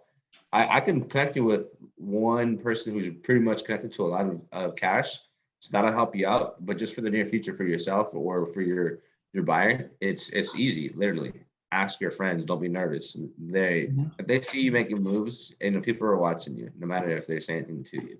People are out there open to lending you money on real estate. Yeah. All right. Let Yeah. me just. So really, it's the money part, really, because if your guy's already willing to make a payment, you know, it's your guy is the actual end buyer. He's willing to make payments. He's willing to come up with the other money. It's really about just finding money. Yeah. Let me just show you the rents around here.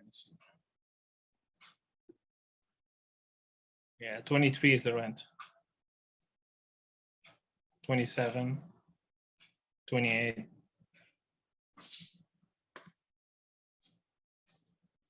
$3,000. Yeah, like 25, 26 could be the rent around there. Does your buyer want to live there? Yeah, he lives in one of the units. It's a 1-bedroom. He's He paying. wants to buy it to live there, though, right? Yeah, he wants to buy it to live there. He lives in a 1-bedroom. He pays $1,700 for rent. So now he saw the opportunity that one is for sale, but he just doesn't have the funds to fund it, mainly because of the assessment, because the assessment is high. The HOA won't allow you to close without paying the assessment. Yeah, for sure. Just go find a lender. That's literally like you already have a buyer. He's ready to pay. He lives there. Your guy already open to it. So just go find a lender. I'll even text you later. Wait, let's see who's in here. Somebody in here. Yeah. Let me see if there's somebody in here that I'll connect you with. Yeah, Ben, what's up, man? And as Yo, what up, man? See if you can connect with Daniel and see if you can possibly find him a lender for this deal for his client. Maybe you guys can connect in the side chat. Yeah, just I'll write it down because I'm driving, so I can't type it in there. Or I don't know if my phone number's in my name there, but if not, Josh, I'll- can you I'll put put my your phone phone number number. in there? I'll put your Yeah, phone have number them in, reach that's fine. out to me. I just actually, Josh and I just got that fourplex signed, and then I also just literally, I had hopped off for a little bit. I just secured funding for that whole project. Fuck yeah. Congrats, Yeah. guys. Nice. Thank I wish you. I had a bell like Brent Daniels right now to ring. Like, let's fucking get it, you guys. Juice up. You know, we need something. Juice up on that For one. real. Like, man, for real. Show some excitement. That's what it is. Yeah. Oh yeah, time for the bong rips. Yeah, that's what it is. Time for Bong the rip. bong And rips, guys. the way I got the loan set up too, we're paying ourselves an assignment fee, and pretty much the tenants are paying for the whole thing. So we're literally gonna pay this lender nothing out of our pocket. It's all gonna come out of the renter. So it's Man. it's fucking dope. That's good. I paid myself on this new deal that I have. Not the one I just got, but the one I'm finishing on. Paid myself, my partner and I, $7,500, but then I probably put like a 10 grand buffer window in the renovation. So anything we don't use, we'll keep that too. Which is cool because it's money you got to pay back anyways, but it's like prepaying yourself. Yeah, that's kind of how I set it up too. Yeah. All right, cool. Let's get into I got it from you, dog. That's right. It all works, bro. Proof in the pudding. Proof in the pudding. All right, Daniel, can you release your screen and then hook up with him? Yeah. What the last question though? How do I structure this part? Because I'm lost here. I hit a wall. Like he is able to pay 2,000 per month, but how long should the balloon be, or what are the terms? Whatever works, right? So it's all about negotiating. So it's just all about seeing what's gonna work. The thing is this, your end buyer has to figure out how is he gonna, if there's a balloon payment, which most likely there will be, how is he gonna be able to achieve that money? So if the seller says, hey, I'll give you 5 years, what's your end buyer's goal in 5 years to get that money, the remaining balance back to him? You're gonna go and sell it on the market. If the market's back up, is he gonna go and refinance out? It's gonna go pull a HELOC. That's a question, and you guys are gonna have to sit down and think about. So the balloon is really about trying to negotiate. Always best to try to go the longest term, but if you can't, try to go 5 to 7+ years. Your end buyer is gonna have to figure out how to get out of the deal in that time frame that he's given. And so either the options I just gave you, either selling it, HELOC, refinance, get another lender in there, whatever you got to do. You have to sit down and game plan it with him. All right, cool. All right, I'll keep working this. Thank you. Yeah, no problem, brother. How do I stop share? There you go. Perfect. All right. So who's next on the role play? Boom, boom, boom. Where's Joel at? Oh, he's not here. All right, cool. So Mike, you did a great job. And who is next? We got Jesus, we got Anthony, Ronnie. I could go. All right. Jesus, you're gonna be a buyer, and then Ronnie, can you be a seller? Sure. Yeah. All right. Same thing, guys. ARV, 500 grand. You guys know the deal. Rock and roll. I'll put myself on mute. Okay. Ring, ring. Hello? Hi, good afternoon, Ronnie. Yes. Who is this? Yes, hi, Ronnie. My name is Jesus. I was just giving you a quick call about your property on 123 Main Street. Not sure if you have a couple minutes.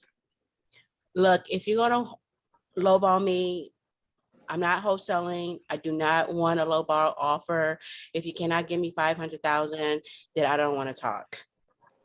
Okay, that's your asking 500? Yes.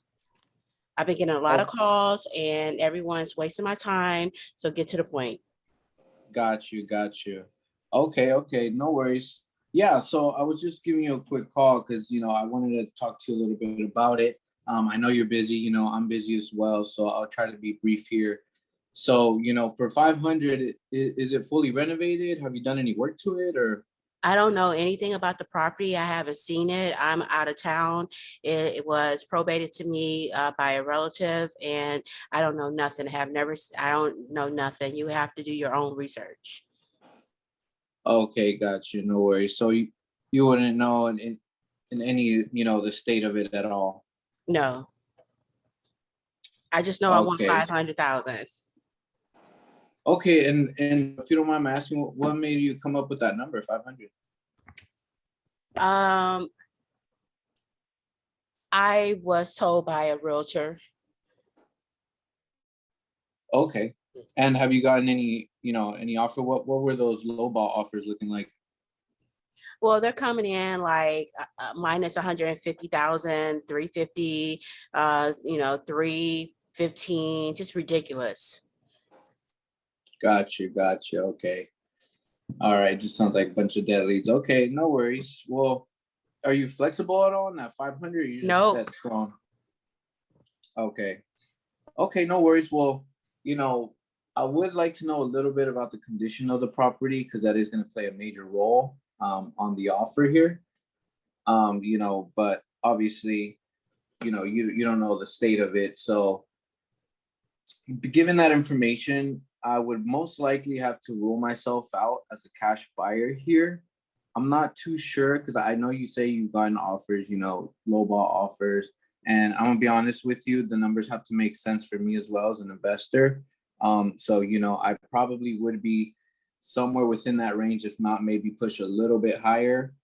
But, like you said, I don't want to waste your time. I don't want to waste my time. Let me ask you this, I know you mentioned you're going with a realtor here. Have you ever heard of seller finance before or been open to it? I heard a little bit about it, but I have never done it. Okay, what have you heard?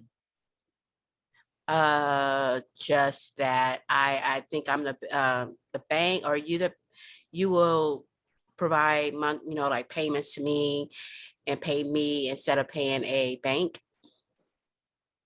Right. So yeah, you pretty much got it down. So basically what it is payments over time. You would become Bank Miss Ronnie.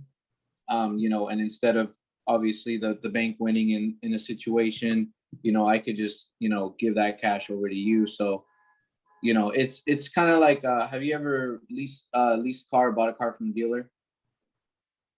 Yes. Okay, so it's literally the exact same scenario. So, we go to the dealer, they give us terms, right?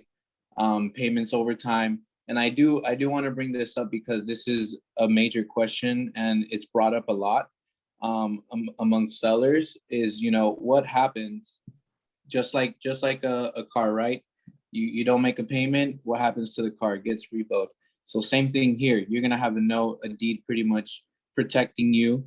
If we ever were to default on the payments for whatever crazy reason, any renovations that I've done, all the payments that I've done to you, they would go right back into your name with that provided note and deed protecting you. And how many times have that happened to you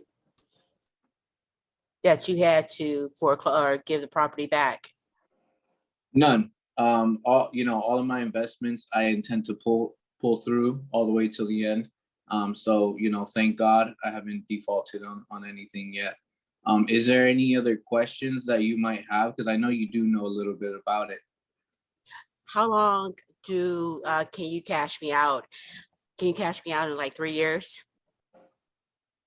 So normally, we do try to do obviously the longest we can, but we can work with you on that. Would maybe like five or six work with you?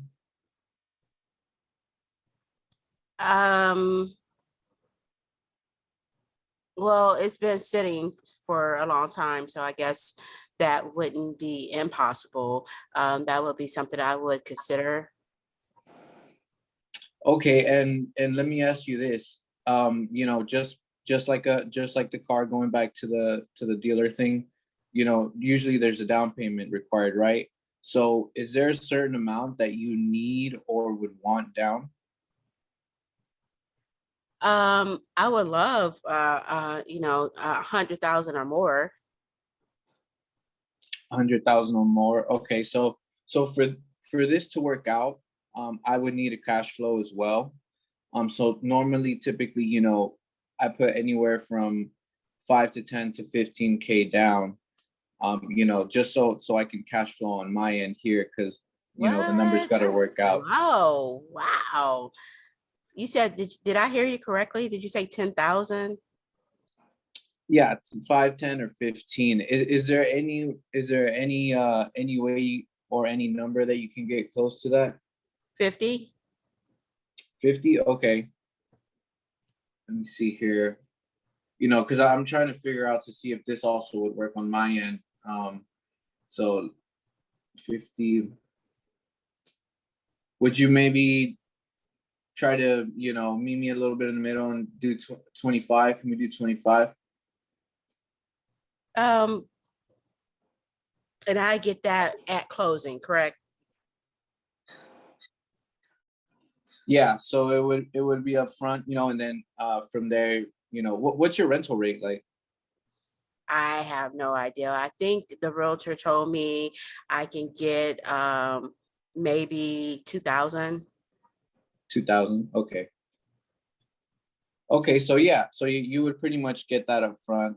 Because I know you are working on that with me a little bit. So you would get that, and then pretty much we would, you know, just try to have to figure out something that would work for me to cash flow and then still pay you some as well monthly. Okay. Now the property does have a mortgage on it. I think it's very Okay. little. I think they only owe maybe another 100,000. So it's 400,000 of equity. So that's why I thought the 100,000 or more will be easy to get. Because Right. And go ahead. no. What were you gonna say?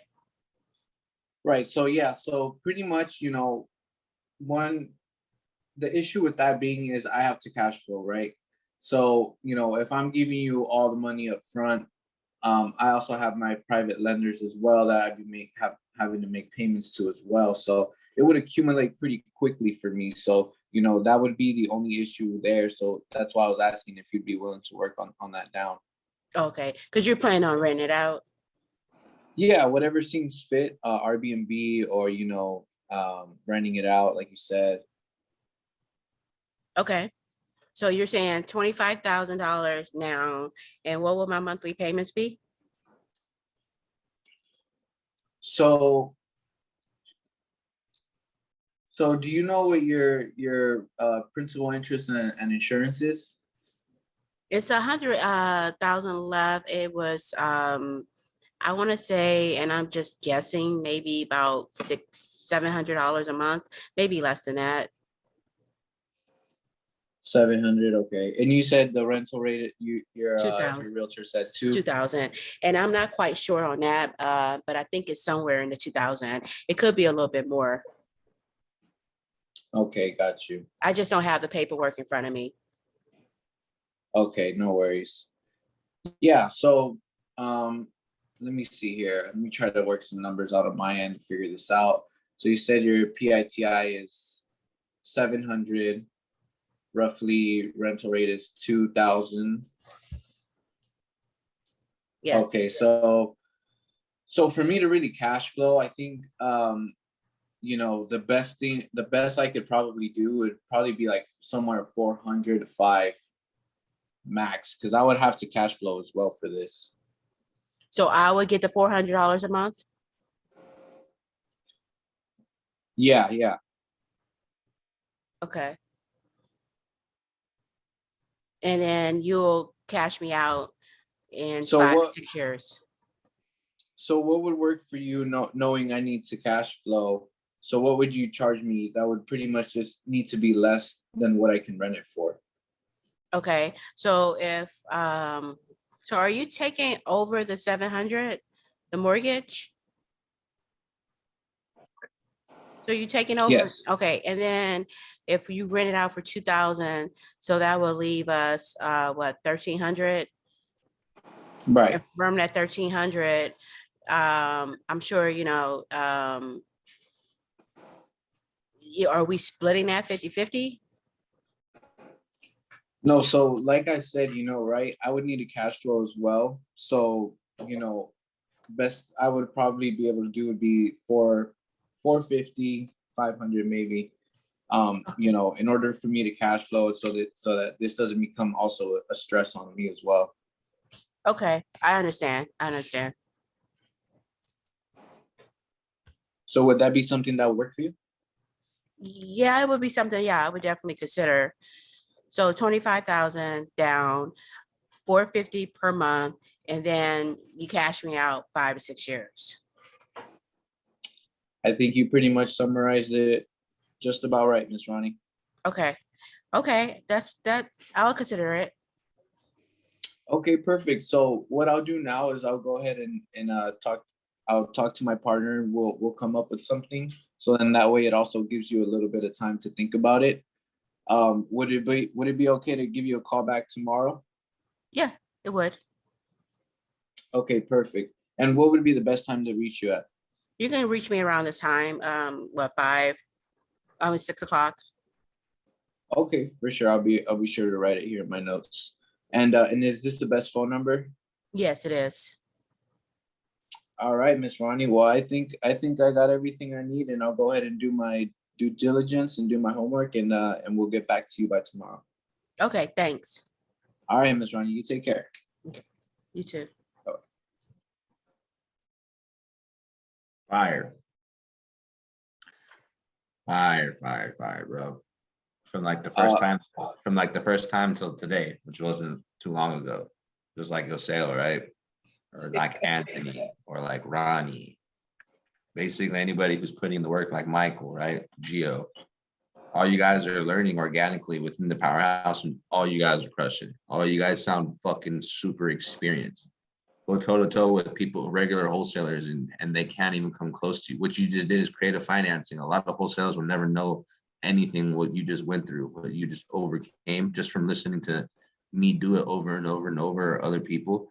You now just surpass the majority of wholesalers out there and have opportunities. And what happens is when you lock up a deal, once you start learning how to actually analyze that deal yourself as the end buyer, the next step for you to actually have that for yourself is just find a fucking lender, which is just as easy as finding a cash buyer for your deals. That's the next step for you guys. You see how simple it was? All you guys learned creative financing within like a couple weeks. No fucking shit. Not because I broke it down so easily. Usually people, I had to go and learn a whole bunch, figure it out, go do this. I'm breaking it down super simple for you guys, how to overcome it, how to just see it, how to underwrite it, how to do everything approximate numbers. Remember, that's why I always say, hey, well, you just got to know I got a cash flow. So whatever I'm paying you just needs to be less than what I can charge, right? With your expectations of I just need like $400 or $500 or whatever you can, right? Here's like a rule of thumb for you guys now. When you run your numbers, don't pull out your calculator. Run approximate numbers. If the deal sounds good on approximate numbers, the deal's probably pretty good. If you have to think about the deal really hard and it forces you to pull a calculator out for you to dial it in, it's not a fucking deal. Maybe for an experienced person who's ready to buy and hold it just to hold it, maybe not cash flow. Just remember that if you can just use approximate numbers, you're solid. One way that I always overcome, okay, I'm open to this. How much money down do you need? Well, let's find out how much you need.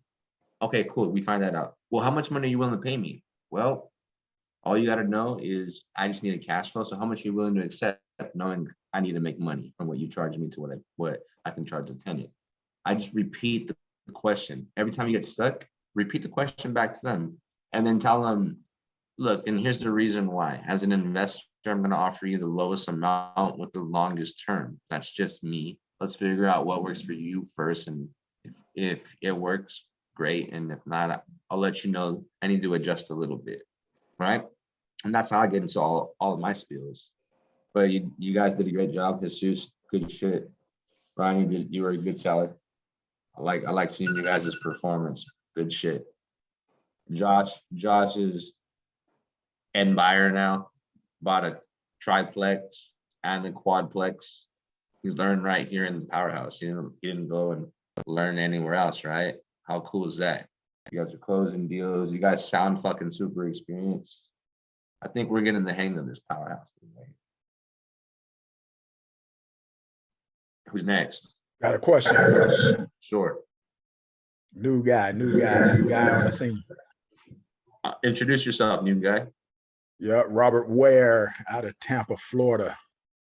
That's right. One of my main markets. Cool. Yeah. So what is the, as far as during the week, what are y'all going over? I mean, is there particular days that you're going over that creative financing? Not yet, right? So like what I've been doing right now is, so I'll do role play acquisitions, what we're doing right now. Okay. For like hour and a half, 2 hours, and then we'll do live calls. So then you get the real action, right? We'll throw up some real leads, some real numbers. We'll call and we'll work the deal live. On Fridays, so we do that Monday through Thursday, 3 to 5 p.m. Pacific, more or less. We'll go to 6 or 7 sometimes. Sometimes we'll start earlier than 3 at Pacific time. On Fridays, we underwrite multifamily with Stan. He's normally in here. He's busy today, but he underwrites multifamily for us. So we start educating others on that, and I'm gonna start shifting all my time into multifamily. So I'll start to be able to educate you guys as well in multifamily, and we're gonna start setting up educational Zooms on Saturdays. Dustin, who's in here, he's gonna be one person. We have a couple of his buddies that are coming in, touching up on some specific topics in real estate, how to make money, how to maximize. And so we're new at a lot of things we're doing, but we're just tuning it in right now. So you're literally seeing it build up from the ground up. It's organic right now. Okay, cool. Yeah, I just got to get up on my cold calling skills and like I said, never had close a deal or anything like that, but trying to force myself to get on that phone. I did some calls for some people before, no more than like 10,000 calls, but it only took one guy to cuss me out for me to say I ain't gonna do it no more. But coming back to it and just I think I'm gonna focus more on agents, like y'all was speaking on earlier. I think that's gonna be my focus. But I still want the skill of getting on the phone and doing creative deals too. You'll find out straight up that once you scale up on the phone, you'll go back to, well, I'll do direct to seller, I'll do all of that. What it is when you're learning how to get on phone calls, most people will learn the most basic shit. And it's totally fine to go and learn from YouTube and learn the most basic scripts, the most basic things to say, because that's how some people are, that's all they have, right? And that's totally fine. If you want to get really good at what you're doing, which is if you're trying to be in acquisitions, it makes sense for you to actually act like you're a professional. I mean, you're practicing just like professional sports athletes or professional real estate entrepreneurs, or any real estate entrepreneur. I'm sure they have a schedule. They practice daily, they train and shit like that, right? Same thing. People sometimes come into acquisitions, learn the basics, learn, how to qualify. Oh, hey, I'm buying homes all cash. We're not using commissions and we're paying closing costs. Like, you can tell, right, a lot of people start shooting that right away. Those are the basics. And once people feel like they got the basics in their head, they feel like they're ready to rock. And so they go out there. That's totally fine. You want to be able to take initiative and go out there. But the thing is, if you never actually progress your skills, you really don't know when you have real leads in front of you and you're just dropping the ball because what the fuck do you know besides the script you just fucking read? Right. And now when you come into groups like this, where I'm not just the average closer either, I've tapped into the art too. I've learned how to create the storytelling where it just seems so smooth, so simple. Because in reality, that's how it becomes. Any deal could be like this. You can give me a deal right now, we can call it, and it'll still sound like I've worked it before. It's across the board. The reason why is because I train in it. I've practiced at it. I've improved on it, and it's now secondary. It'll happen for you. I worked with a whole bunch of people. I even came in fairly sharp in this business earlier this year. I've only sharpened the shit out of myself since then. But that's also because I've also decided to practice. That's why I host. That's why I first started hosting shit, because I knew I wanted unlimited deal flow. I wanted to get better and I wanted to educate. So I knew if I had to do this Monday through Friday, it would force me to remember repeating myself over and over. So it was going to be solidified for me. I forced myself to do it for two reasons, to bring value and to repeat the action. It became secondary. And now you guys hear me all day, every day, send me leads to close, and I'll buy properties from you guys. But there's value. I can show you guys how to do the same in it, but it really benefited me at the same time. And I was able to bring that value to others. Was, hey, they know that I can close. Send it to me.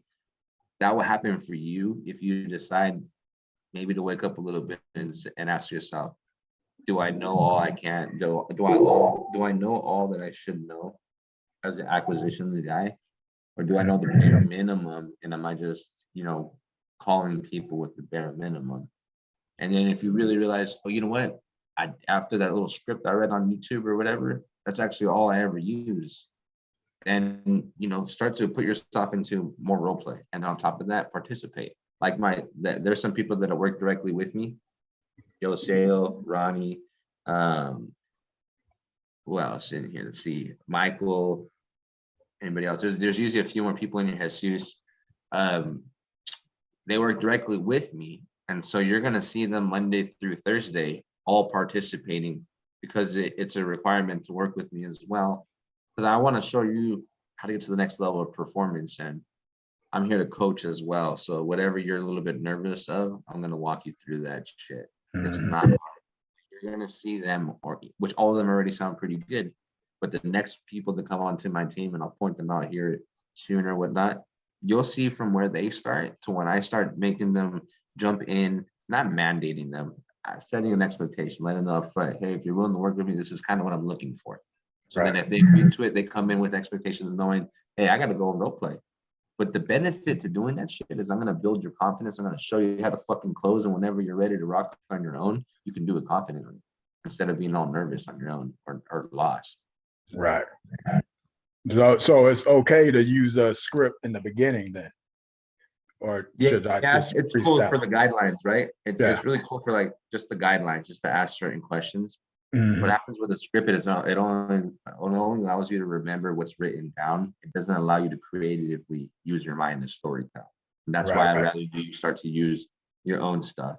Mhm. You can write down the scenario, what's going on, but a whole script should just be used to look down and remind you of some questions to ask, not literally verbatim sound like that's the whole Robotic. story. Mhm. Yeah. Mhm. Yeah. All right. Thank you. Appreciate it. No I'm gonna get problem. on with you guys. I'm gonna practice too.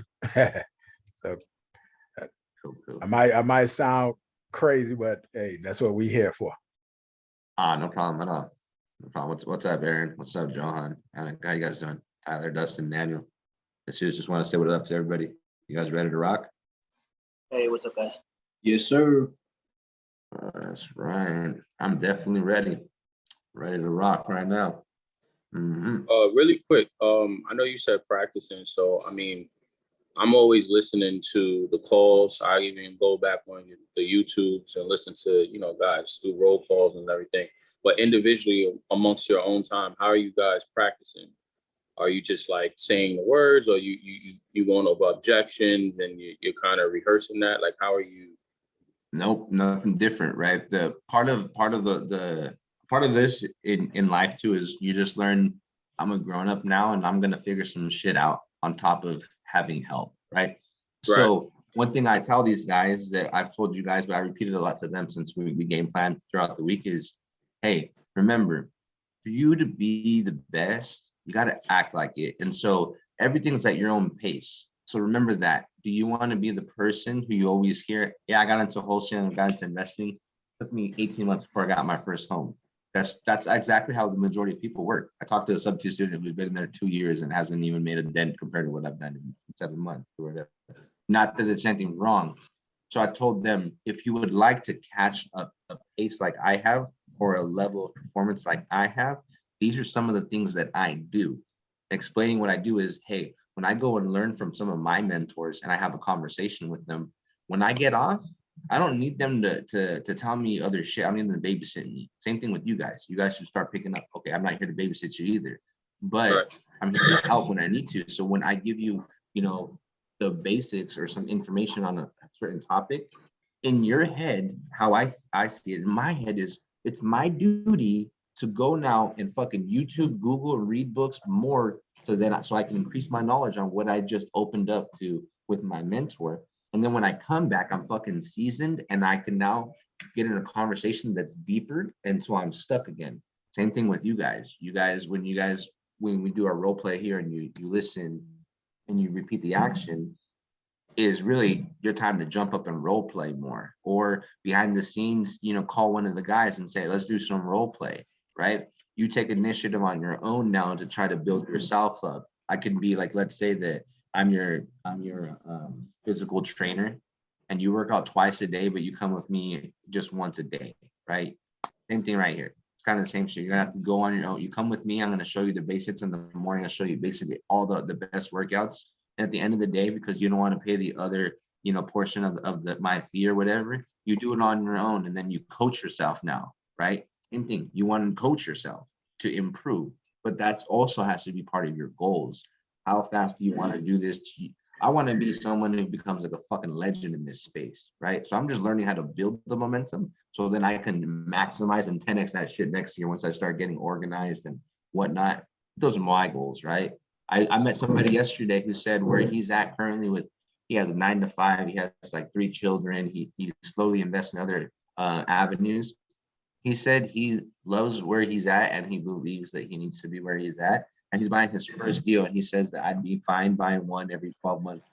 Fits my needs. I'm a happy father. I do this and that. Those were his goals. That was that. So it depends on also your goal, right? If you want to improve faster, then just put in some more work. Maybe call me up too. Reach out, call somebody else in here and say, hey, do you mind if I role play with you? These people are cool. They're ready to role play with you. But all the additional shit, Copy. Appreciate you. No problem, brother. All right, cool. So who was saying you was up or? All right, he's not there. All right, cool. So one of the teammates are gonna go. So either Ronnie or Yoseo. Let's see who's open. As far as a buyer, As a buyer, yep. I'll go. That's what I like. That's what I like. An expectation, but it's what I like. It was good. All right. Yeah. You guys are all doing really, really well. I'm super excited. I can't wait for like a month from now so I can start having other like students from other places come in and try to battle you guys. We'll have like competition and shit. Put some real money. All right, cool. So Ronnie, you'll be a buyer. I just need a seller. Let me see. Who am I gonna pick?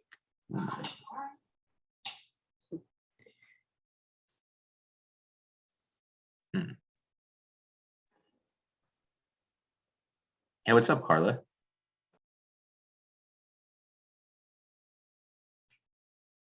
Hi there. Hey, how are you? I'm doing good. Excited to be here. Sweet. You been in here before? No, this is my first time. Awesome. Where did you find us? I was actually looking into for information, like because I've been craving, like to join, like a group of successful people. And I went inside of Morty's Facebook creative group, and I did search for people in the LA area, and that's where I found you. And I chose to, I was like, no, I have to text him. Maybe he knows somebody, maybe he's in the area, maybe he can introduce me to someone, and I can make my way in there. And that's where, when I sent the message. Sweet. How cool. Welcome. Excited to have you here. I wanted to ask you if you didn't mind if you can step up and be a seller. It's going to be a role play where you're just going to act like you have a house that you're going to sell, and Miss Ronnie is going to be a buyer. Is that something you think you can do for us Right now?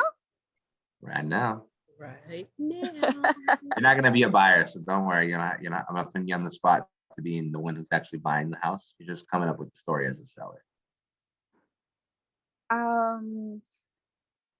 You know what? This is the thing right now. I have an issue with my phone. I can barely hear, and I swear to God, I'm not making it up. I'm trying to make it work. It's just that I can barely hear. That's the only issue. Other than that, like I wouldn't have a problem. No, It no is. problem at all. I totally get you. No worries. Hey, Carlos, I have a call that I would like for you to make later. Okay. I'm down. Always game. I'll go ahead and be a seller. You're the best, Robert. I appreciate you. Okay. Yes, sir. Yes, sir. Okay, ring ring. Wait. So Oh. Robert, yeah, because Robert, just to remind sorry. Robert, since he's fresh, today's his first day, just like Carla in here. Robert, so you as a seller, the ARV, after repair value, the market value of the property that you live in or renting out, whatever you're doing, is 500,000. Okay, so more or less, it's up to you to ask for more or less. If he brings up, the build of the house, it's 4-bedroom, 2-bathroom, 2,000 square feet. And then more or less, you guys are just using your original names, Robert and Ronnie. And I'm gonna put myself on mute, and then Ronnie, you're ready to rock. Go for it. Okay, ring ring. Hello. Hi, Robert. Yes, ma'am. I was calling about your property 123 Main Street. Are you the owner? Yes, ma'am. How do you get my phone number? Well, I'm doing a lot of marketing in your area and I came across your property. So research and public record. I was calling to see if you were considering selling this property. Yeah, I thought about it a few times. Okay. And what's making you think about consider selling? Well, I got family there in Savannah, so I was thinking about moving. Everybody's up there. I'm down here by myself. Been here for a long time, so it's time for me to make some changes. So I thought about it. Oh, that's great. It's always great to get closer to family. Now, I have a few questions. Did you have a few minutes to answer?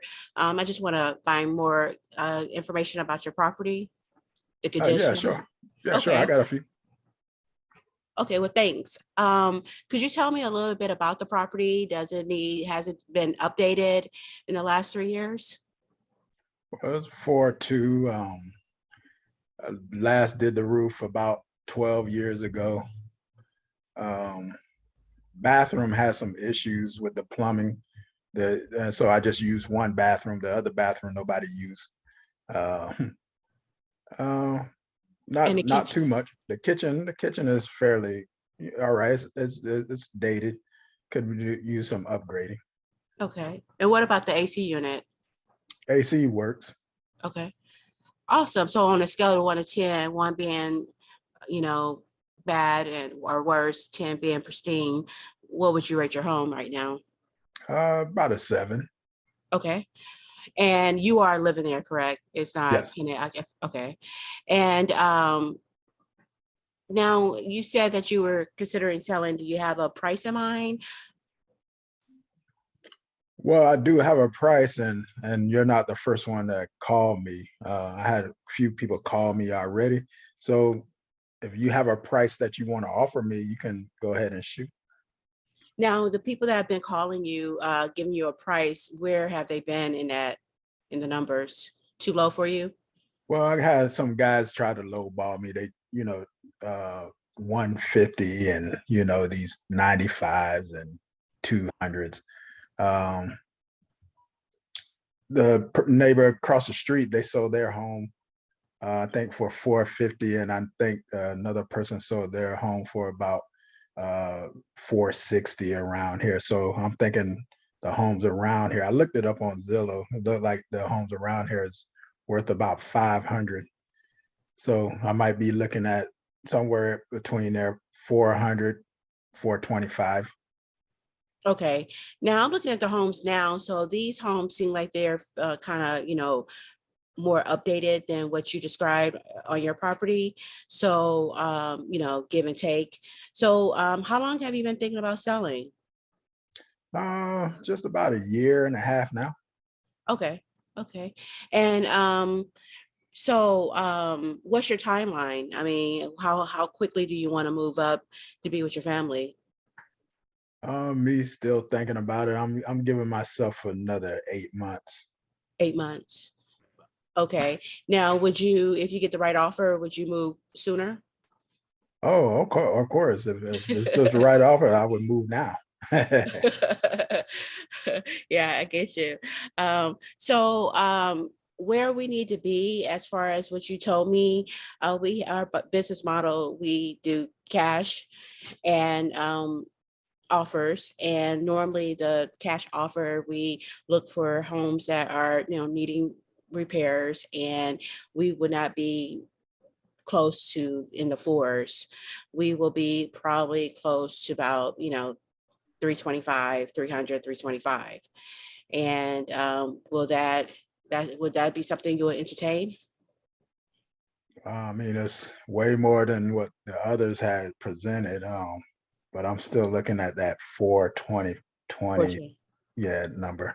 Okay, have you considered listening with a realtor to see if you can get, higher? No, I really don't want to deal with agents. Like I said, the one toilet is not working, so I don't want people walking through the house. Right. And that's going to be the same with tenants. If you try to rent it out, you're going to have to try to repair it before you put a tenant in it as well. Now, have you, now our second model, we have business model, we explore options. We have around 7 different options. And have you ever considered terms? Terms, I don't know anything about terms. Can you kind of? Yeah, sure. Most definitely. Terms is when you pay overtime, monthly overtime, and you'll possibly get money now, get money monthly, and then get money at the end. So you will be the bank. So I will be paying you monthly overtime, and we can, and that way I can come up to your asking price or what you want for 20. Now, let me ask you, Robert, what do you need to walk away, your walk away money to move to be closer to your family? What is that number that you need right now? Oh, to walk away? You mean the total price of the home, or just? Or just to pack up, move, 10,000, 15,000, just to get a moving van, get your stuff out the house, move to, be with your family, get another place up there if you don't have a place. I mean, what is that cost looking like? Well, I'm gonna be honest with you. I missed a payment and a half. On and how much are your monthly payments? 2,300. And how much do you owe on the mortgage on your property?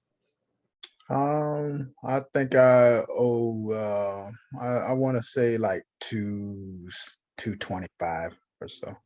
225, and your monthly payments is 2,300. Yes. And do you know how much rents are going for in your neighborhood? I sure don't. I know I heard a couple people, a lot of us don't talk around this neighborhood, but I heard a few say 36, and I heard 20 something. So I'm thinking it's probably around between 2,500 to 3,600. Okay, now what we could do is another option, because remember, I said I could do 6 to 7 different options. I could take over your mortgage and get you caught up on your what you owe the month and a half, and you could just walk away and don't have to worry about it. And I'll put the repairs and everything needed in the home. You can do that. So you saying I can walk away with a broken toilet and all kinds of stuff going on in this house? I could just walk away? Yes, sir. I could take over the mortgage. And so I will, pay the bank $2,300 per month, and then get you caught up a month and a half arrear, so you don't have to worry about catch up. And yes, you can walk away and be with your family. Okay. Well, I forgot one more thing. I haven't been cutting the grass. It's been raining a lot. So, HOA been on me for the last few months. I think I'm up at least about 2,300 on as far as HOA fee. Okay, so you have a lien. Is it a lien? Have they already attached a lien to Yes. HOA? Okay, so you have a 2,300 lien HOA. How much is your HOA monthly, or do you pay quarterly or We yearly? pay quarterly, but this has been going on for a while. I'll pay it and not pay it, pay it and not pay it. So it's the last that I seen, it was like 2,300. Okay, now what's your going back to your mortgage? What's your interest rate? Wow, I can't remember. I think it was at that time, I think I got like a 4%. 4%. Okay, and that is including taxes and insurance. Yes. Okay, PITI. Okay, okay, and so I would have to. You said a month and a half, so 2,300, and then divide that what 12 1150. So I'm paying 2,300, 1150 plus 2,300 to get you caught up, and then 2,300 every month. Yeah, I think somewhere around there. I have to get the paper for you, but somewhere around that. Okay, now would you entertain that? If we can draft the paperwork and get everything looking good for you, would you be interested in us taking over your existing loan? Well, I know you spoke on taking care of the lien and the payments, but for me to move, of course, I'm gonna have to get a moving truck. I'm gonna have to move and then get myself set up there. So I was looking, I don't know if you can do 23,000 or 23,000 or 25,000 to, for me to move and get adjusted. Okay, now, do you have any other debts? No. Okay, so you're asking, I may not, 25,000 is a little high because I am taking care of all your debt, the HOA, the back payments, and also I have to get everything updated. So it may be a possibility that we can get you, maybe 5,000 to walk away with. Would that help you? Ooh, that's not going to help me on the other side for me to move.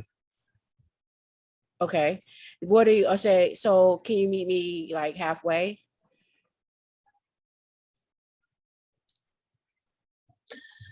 Ooh, you mean as halfway, meaning you're going to give me 12,000? That may be something we can look into. Let me do some more digging and numbers, and I can get back. So just so I can recap, I'm taking over your mortgage for 2,300. Right. I'm paying your month and a half late fee on your mortgage, and I am taking care of the HOA lien. You said you don't have any other liens? No. No, okay. And I have to put in repairs, and then your walk away money that you at closing that you would get is 12,500. Yeah, I can work with 12,000. 12,000, okay. And we are also here to help. I'm so sorry. I got distracted. One of my partners just stepped in, so I apologize, sir. Now, to draw up the paperwork, what is the best? Could you text me the best email address? Yes. To send this over to you, and would you be available tomorrow at this time to go over if you have any questions, to go over the paperwork and get your signature? Yeah, sure. I'm just making sure so I don't have to worry about no repairs, right? Correct. Yes, you just walk away and be free as a bird and enjoy your family and enjoy. So you said Savannah, right? That's where you're going to? Right. Okay. Savannah's beautiful. Yeah, I haven't been there in years, so I'm happy to go up there. Yeah, that is awesome. We'll be able to help you move on and take it from there. I look forward to speaking with you tomorrow evening, Robert, and I hope you have a good night. Okay, you too. Thank you. Bye.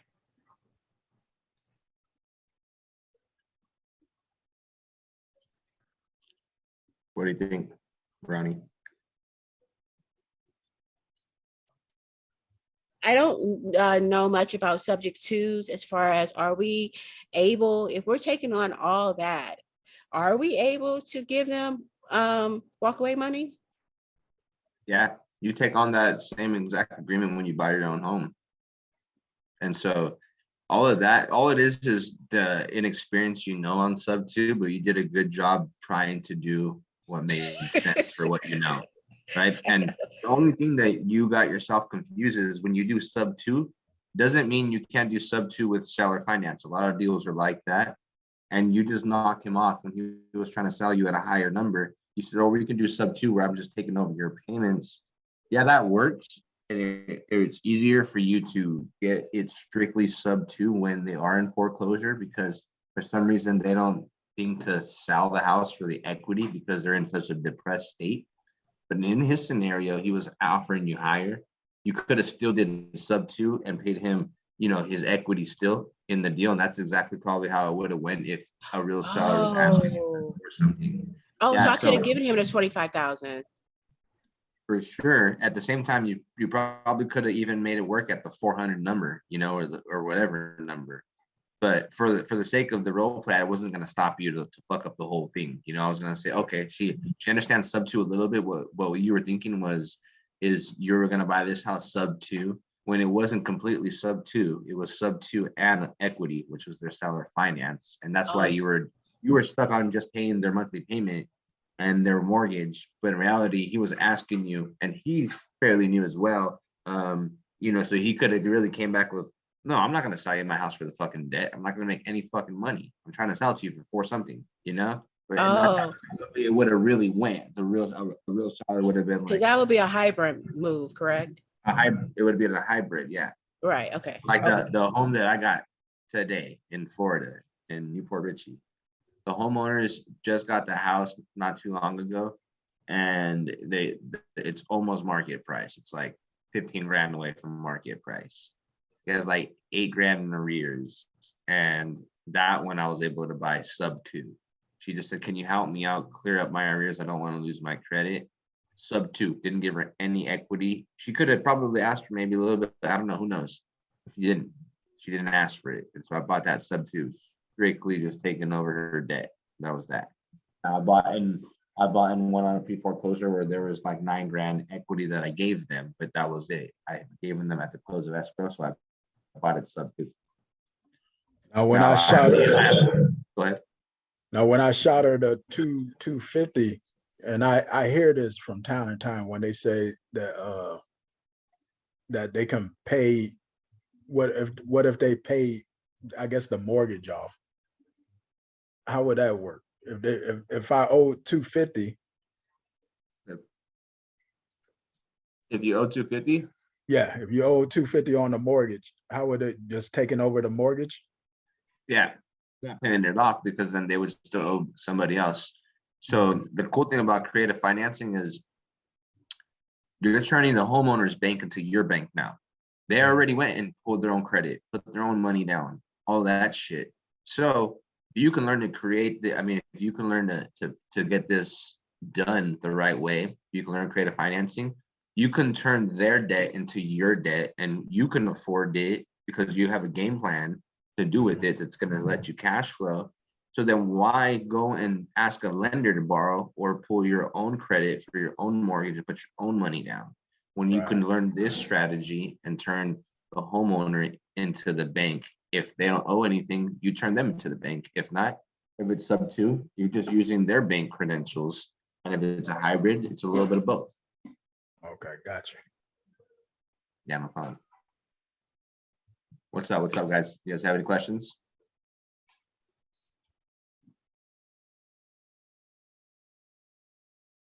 No questions on anything? Creative finance, wholesaling, how to make offers, how to do creative finance strategies, wraps, sub two, seller finance. Right now is the time to ask away and learn as much as you can. Yeah, I got a quick question. What's up, Tyler? So my question would be, when you get around to doing subject to, right, it's subject to their mortgage, right? So how would we underwrite it to get them their equity out? To like, how would you underwrite that creative deal? Right. So you have to have a strategy in place on how you're going to cash flow, and then an exit strategy, how you're going to exit the deal, right?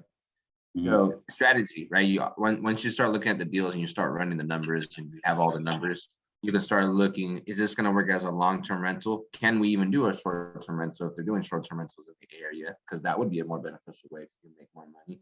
And if not, if it's a long-term rental, if it's not really cash flowing in the way that you want, maybe you can sell it on a wrap and cash flow some more money. The strategy you have to look for first when you're negotiating the deal. The second part of it is when you negotiate how long, right? Once you find out how long you have, you're gonna have to figure out how you're gonna have to give them the balloon. Okay. And so you find out you got 5 years, 7 years.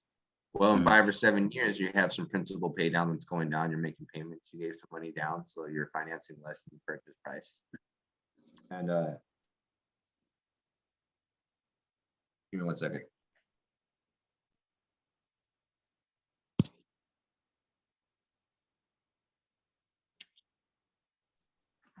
Yep. Sorry, where was I at? Principal and purchase price. I went blank. Sorry, I got caught off guard right now. Can you catch me at the speed again? What was the question again? Totally. My question was, how would you underwrite that deal when it comes to subject to and creative finance on the back end so they can get their equity out? Right. Yeah. So then the exit strategy, let's say they give you 5 or 7 years. It's your duty now to figure out, okay, well, in 5 or 7 years, I can either pull a HELOC, pay the remaining balance off, right? If there's enough equity there. Cash out refinance, depending on the market rate, you might get a better interest rate in 5 years. You might not, right? Sell it on the market because you would have had principal pay down in there. The market could have came down and maybe came back a little bit up or stabilized. And you're able to sell it for a profit. Get another lender in there. Sell the note if there's equity in there for a discount. See if it's going to work. Right? These are all the exit strategies that you can pick to see what's going to work for you. Now, what I recommend during the times that we're currently in during the recession is don't agree to anything that's 2 or 3 years. And if they say, oh, I want 2 or 3 years, let them know, hey, I would have done this if this was 3 months ago or a year ago. But if I do this in 2 to 3 years, what's happening is we're going downwards, right? We're unstable, the market, we're going to a recession. I know that in 2 or 3 years, we're going to be down, like the prices are not going to be the same. So in 3 years, when you want me to balloon you out and I go and get this appraised so I can try to get a refinance on the house or a HELOC, it's not going to appraise for the remaining value. Then I'm going to have to call you and then renegotiate. I'd rather not do that when I know I need a minimum of 5 years for this to work. To use that advantage right now with what's going on too. But the longer the better, because the longer the term, the more strategies you have, the market will come back up over time, right? Right. So you're saying best practice is just push that term length out to try to get the monthly payments to the seller down at a reasonable enough price. Right. Or So even if, let's say you're still cash flowing. Well, let's say that they give you, hey, you know what, you want a sweet deal, but they're giving you a year and it's a sweet deal and it's a hooked up price and everything, like, you know, good spread on it. Well, what if they gave you a year? What if you went and renovated it, fixed it up, you started renting it out for 6 months and then you just refinanced it? Boom. Higher rent, higher interest or not, you're still going to make money if it's a sweet deal, right? So it depends. That's why I'm asking you, you have to get the term. And from there, you got to think, while you're getting all the numbers at first, you're thinking of your actual strategy that's going to allow you to cash flow, Airbnb, rental, wrap. And then you have to think about how you're going to exit that deal. And every deal, even a multifamily, same thing. How are you going to cash flow? Are you going to return everybody's money if you're lending money in there? And then how are you going to exit this puppy if you're going to exit? Okay. Do you where you have good examples, like where you did a deal that has a good spread, like, you know, the numbers look good. Do you have examples of good ones, or are you just kind of playing it by ear? So here's some exits that I have. So I like doing wraps, right? And I like to sell the notes. equity and basically cash it out. So it's not a fix and flip, but what you'll do is you'll sell it, you'll adjust the price. You get it at one price. You can sell it on a wrap. A wrap you can charge more than the market price. You break up the note into two different positions, and you sell one of the positions at 10% off or 12%, more or less 8 to 12% off. And then from there, you're gonna get cashed out from a note buyer who's giving you cash. And with that cash, you can then exit the deal. That's one of my ways to exit myself. Besides, if I don't want to refinance, if I don't want to do that. So I'll go over an actual strategy that I'm doing on the homes that I have. The ARV on this house is 165. I bought the house for $70,000, $5,000 down. It's a seller finance deal. It's $5,000 down, and it is 4% interest, and the payment was like $400 or something, more or less, because I think that was including the interest and tax. So right off the bat, there's a spread. Right off the bat, sweet deal, cool. I like shit like that. When there's a big spread, no matter how small the price sounds, there's an automatic spread in the deal. The house needs a light work. When you do wraps, you don't really have to fucking hook it up. Light work. I'm talking about light, like $5,000. Sweet deal. This is a sub-2 student who gave me this, who I bought the deal from. So I need $12,000 for the sub-2 assignment fee. It was a good deal. There's no money down. It was 4% interest. That was going to allow me to cash flow. There's a big spread. Cool. I'm rocking out. There's $12,000 that I owe. $5,000 down is what's due to the seller. And then closing costs. Forgot how much it was. All this stuff is, all I know is in my lending, all my entry fees was $20,000. So I needed $20,000. So I'm going to tell you how I'm also going to exit my lender. So I'll give you a whole deal, right? Some people forget about lenders when they're learning about how to do their numbers. They forget there's a lender in there, how to exit them. But here's the perfect scenario. Because I'm not going to use my own money. I'm going to use a lender. I needed $20,000. That's going to give me money down to the seller, an assignment fee, closing costs, and light rehab touch-ups. So I'm buying the house for $70,000. Though I'm financing 65, I'm borrowing 20,000, and the lender I found in place, he's getting a $5,000 return. The way he negotiated it, he was like a Gator / private money lender, and that's what we came to agreements with. And I was last minute, so I took it, and there was a good spread, so fuck it. Didn't want to rush myself. I took it. So I owe 25,000. So I'm only financing 65 because 5,000 from the 20,000 is actually paying the money down. So I'm financing 65,000 at 4%, $400 a month. And 5-year balloon. Now, the 165 on a wrap, you can charge 10, 15, 20 grand more than the ARV price. So I'm going to market this at 180. Okay. So now we're up even more right off the bat. So I'm at 180. Now I'll tell you this, that if I knew about when I got this, when I started Acquire Homes last month, this was one of them.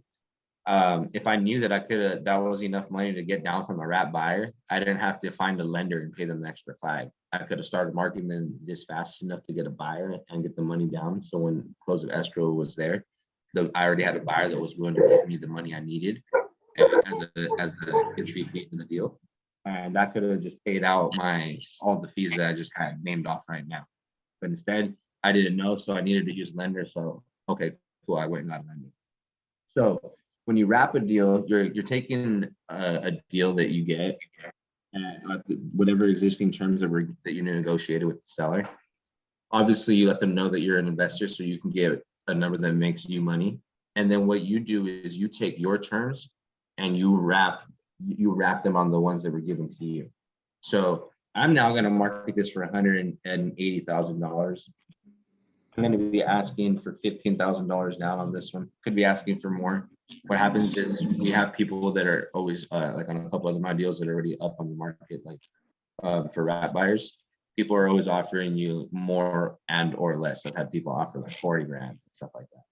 So I'm gonna offer $15,000 down, and I'm gonna hit them with the market interest rate at 8.5. Typically, you can go almost 6 points over market. If I really wanted to, I can charge 14, but it's not like one of the hottest markets. So in hotter markets, you can really maximize on every part of it. Right.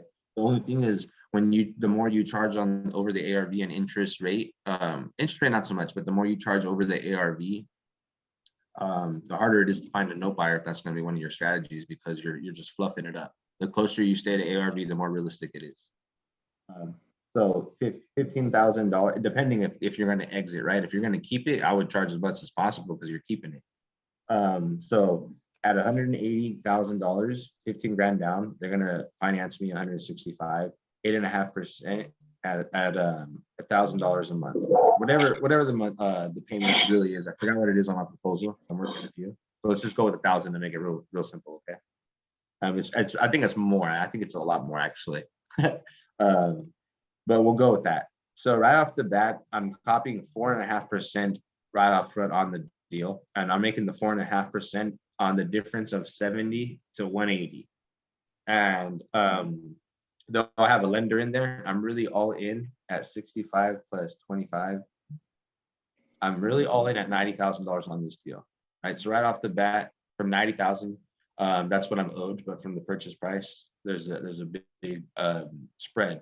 So the 165, I have the difference basically, like $95,000 is what I'm making the 4.5% on, and I'm making a $600 gain every single month. That's when I'm netting.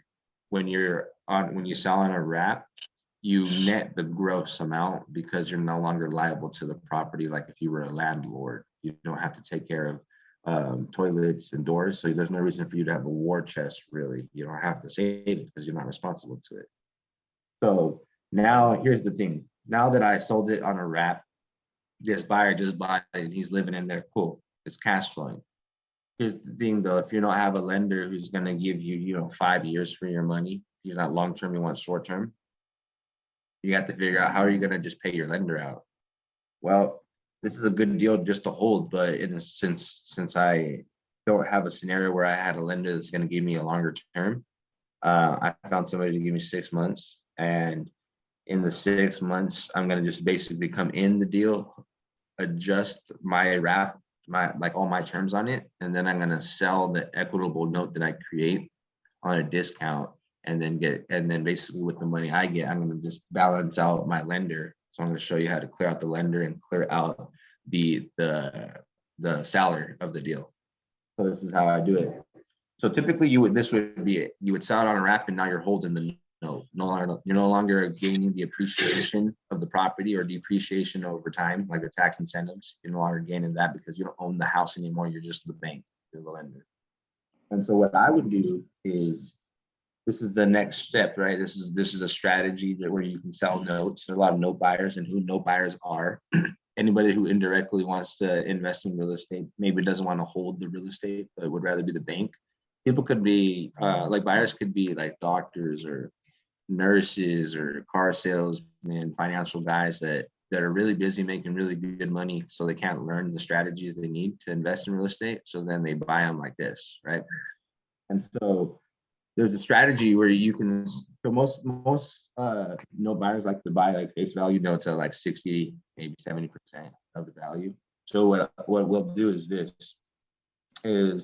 we'll take the equity note, right? We'll have it 100% value is 165, because that's going to be the remaining financed amount, though I have a balance in there. So I'm going to take 100% of that, and I'm going to break up 75% of it times 0.75. There's $123,000, $123,750. That's 75% of that note.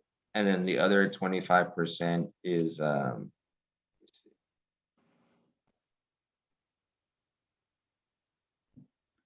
41,250. Before I was just gonna sell the note, and then I just found out some new stuff the other night, and I found out how to break up the note into two and then keep a portion for yourself and still cash out. I was like, fuck yes. So I now switched up the strategy on this. Instead of selling the whole thing, I'm gonna keep some of it, the 41,250, and then to keep. But so check it out. So remember how I said they'll buy it at typically 8 to 12% off. So they're typically buying closer to 60% of the face value. So when I split the note in two, it's already 75. So somebody's willing to buy 60% of 100%. Well, I broke it down to 75. So I'm only about 10, 15% away. So if I can sell it to them for 10% off the 75% one. So if I take 123,750 and I take 10% off of that, which would be 12,375, there would be a remaining balance of 111,375. That's where your note buyer would be interested in buying this note. So he automatically gains appreciation on the note. And what's cool about this is, this is a cash deal. So he's now giving me 111,375. With that 111,375, since he's going to want to sit in the first position since he's just funding that deal, I go ahead and take that 111 and I take out the $65,000 that's remained that I owe left in the financed amount. I take away $65,000, and now I have a remaining $46,375.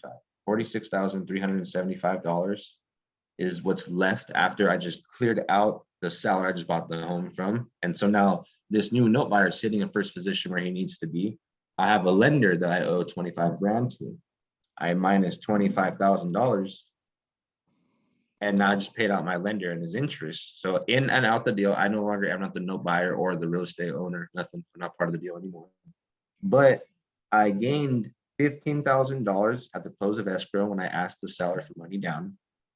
I then gained the $21,375 that was left after paying the seller's remaining balance of 65 grand and the lender of 25 grand.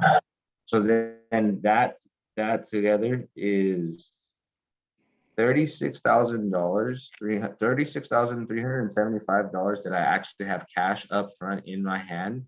And I have a second position note at 25%, which is 41,250 that I hold now. And I'm holding that, I'm getting monthly payment. Now, to know that you didn't get that far, I'm still a little bit lost on that part because I know that I broke it 75%.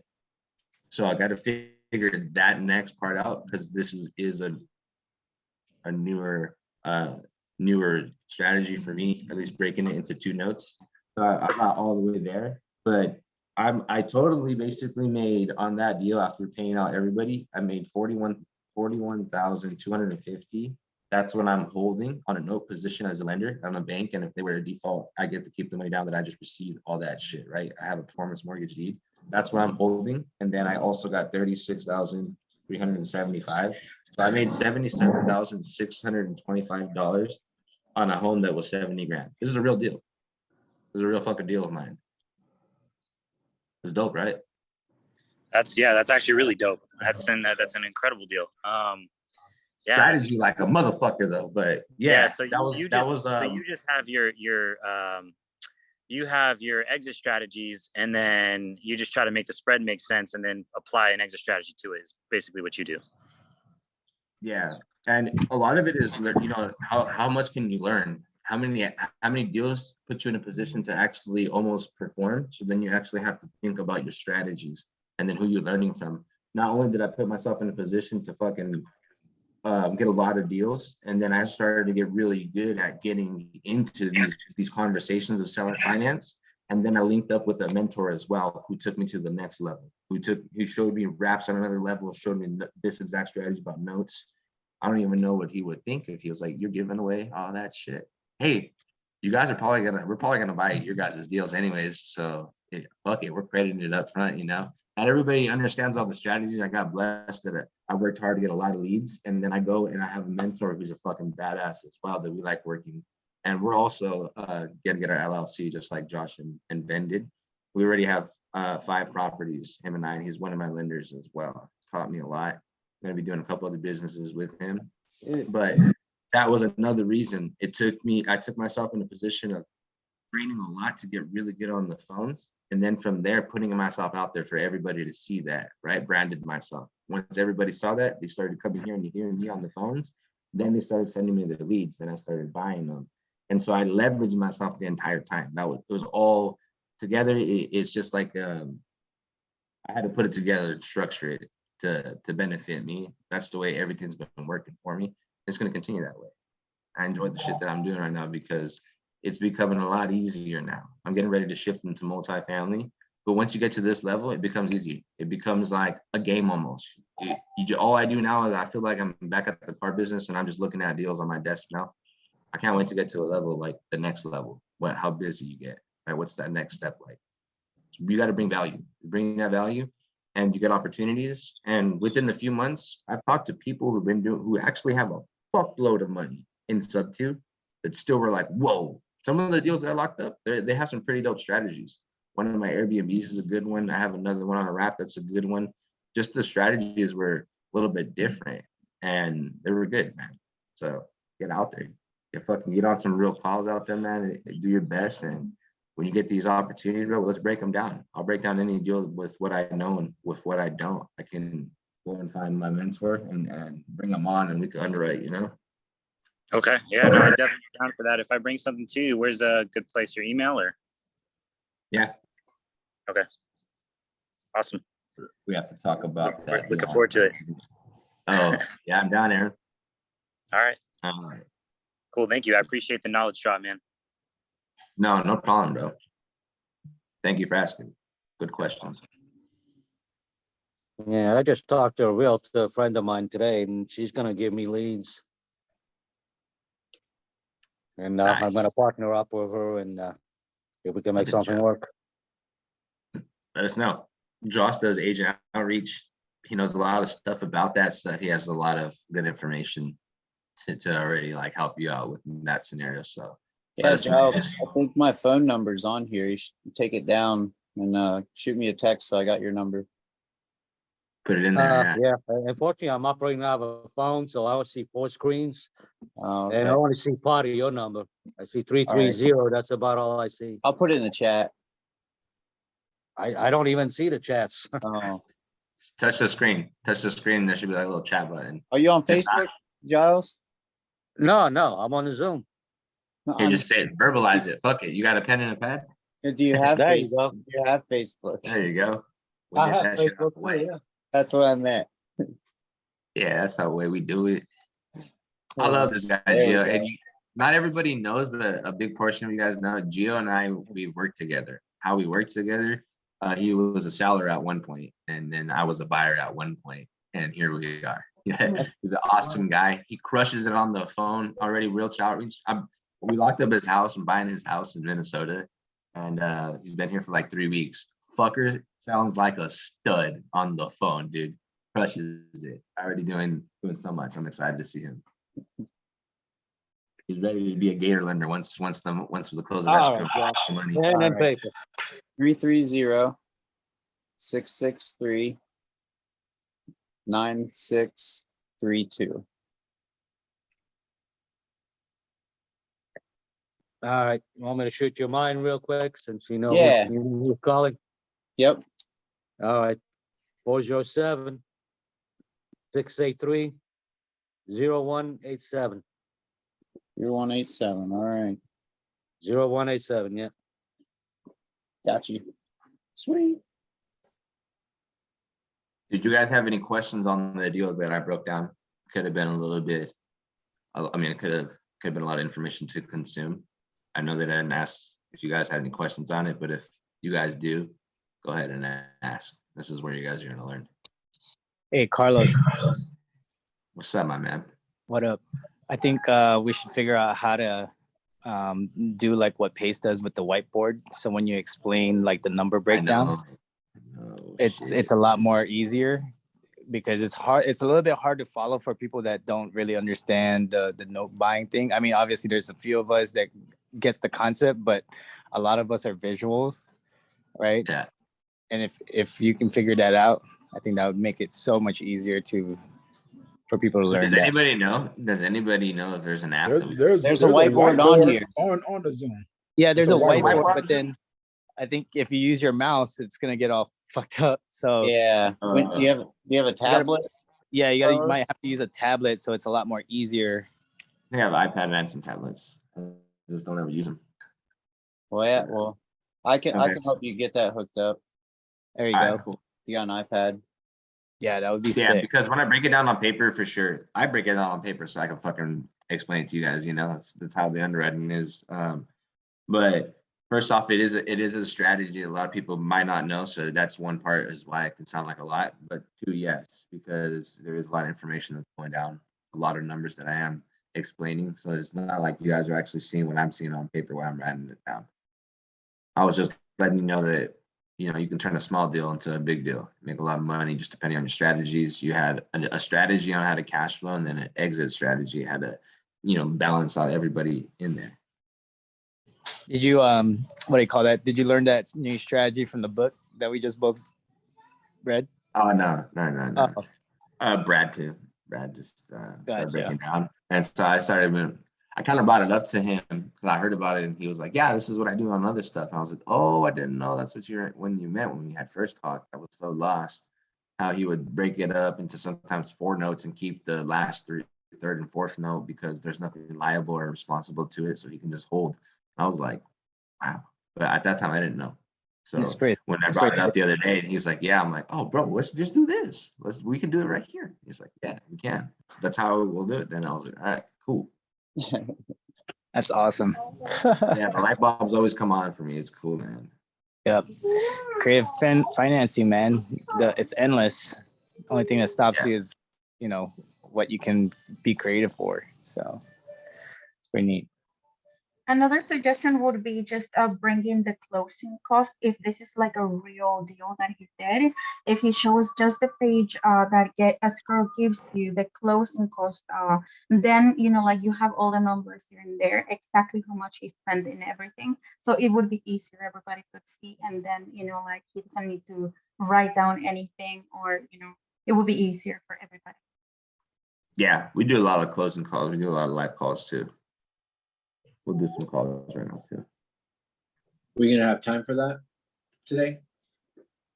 We'll do a couple. We'll knock out a few. We'll call it probably go to like 6:30 or something. So let's rock them out. Do you guys have any more questions on that deal that I went over? I got a question. Can you guys hear me? Yeah. Yeah, I got some new microphones and not the best. Have you guys ever, because obviously like sometimes it gets a little bit intricate explaining creative finance or stuff to the seller. Have you guys ever thought about, or Carlos specifically ever thought about actually putting them on Zoom and explaining to them like more visual concept as well? Explain to them how it works, like on like. Yeah, basically like the numbers and everything. Kind of like how I think it was Stan who mentioned to break it down because people are visual learners. That's pretty cool, like to do the rent rates and shit. Because you know, if you're getting a sweet deal, I'm not gonna show them the sweet deal I'm gonna make on them. But you know, like maybe the rental rates, right? Just go over such. Maybe that'd be cool on certain things. I haven't thought about it at all. Nice. Have you done it yet? Like, or have you heard of anybody that has done it? Well, me personally, right now, like I'm not to the point where I'm closing creative yet, but obviously that's the next step. But I'm thinking, I'm like, is anyone closing people by actually presenting to them on a Zoom call or Google Meet and having a presentation in place, like showing a cash offer, the pros and the cons, and then showing a creative offer, sub to offer as well. So people can sit down on the Zoom call with you and actually see it in person too.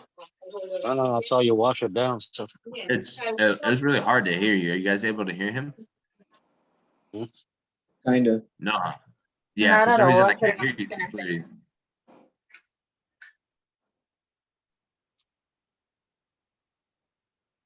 Gucci. All right. Sorry, John. I couldn't hear you too clearly. I'm not too sure what was going on. no, sorry. What we can do though, if John, you there? Sorry, guys. These headphones are not it. Yeah, no. Yeah, I don't know if you guys heard the last part, but I don't know where I left off here. It was hard to hear a lot of it. It was really choppy. Yeah. Some of it. So basically, like at this point, like I'm like considering, so even paying for a presentation to be made, to be able to present to a seller and or agent, a cash offer or a creative offer, to break it down and make it more visual as opposed to getting on the phones with them.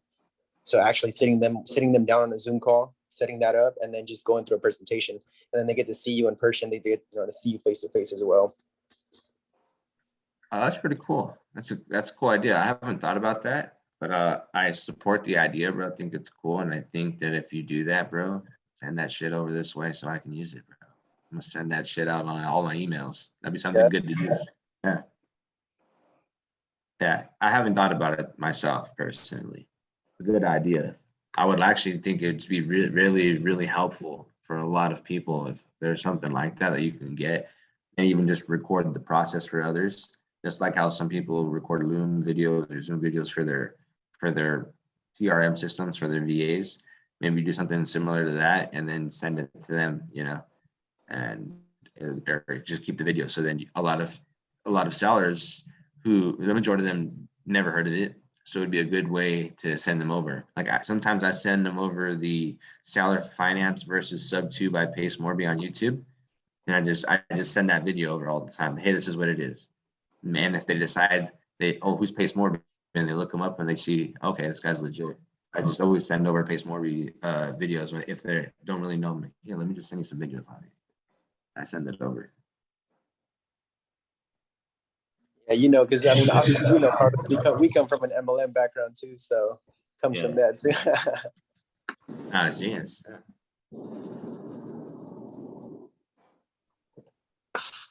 All right, so I'm gonna put in my 2 cents real quick.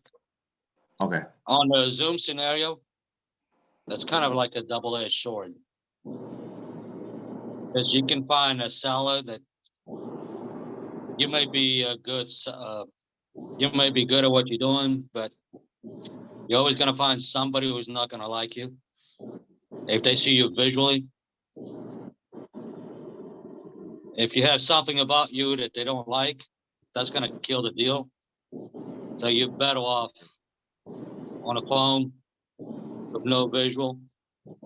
It's a very tricky scenario sometimes. Charles trying to say I'm ugly. I'm not listen, I've been on both sides of the fence, so I'm speaking from experience here. Yeah, I like what he's saying too, because there's a lot of pros and cons to everything, right? I don't think it's gonna work for a lot. I don't think that I would need it because I can explain it fairly simply, at least how it works. But in scenarios where it's difficult, it would be cool for me to have it as an additional resource. Maybe you find that it works with you a lot, Johan, in the way you present it. Everybody presents it differently. A lot of people present it differently, and I've heard a lot of people, and I see why a lot of people get everybody confused, because a lot of people have no structure. They kind of understand what the strategy is, but they don't know how to really explain the shit, and they never jump into role plays or live calls, so they don't really hear anybody. And it's a lot of people, even some pretty big names that are in some of the communities that I'm in. I'm like, wow, dude, like your social media presence is a fucking front for who you are. There's a lot of people that I was able to call bluffs with, and I'm like, wow. Not that I called them bluffs, I was just able to see it.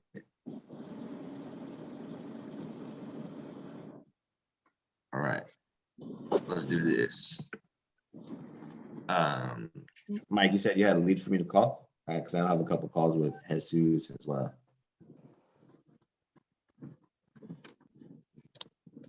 No, I don't have anything. No, Michael? You said no? Who said it when I got in here? Oh, Jesus. Yeah. I guess it was just you then. For some reason, I thought there was somebody else I was calling a lead for. So who are we calling up? That Josio guy. Oh yeah, catching up to speed. How's that going?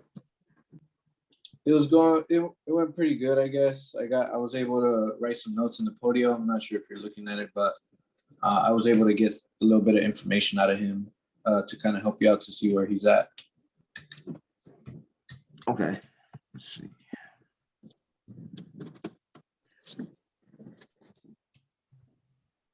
What's his name again? Jasiel. Jasiel. Okay, here we go. Let's see.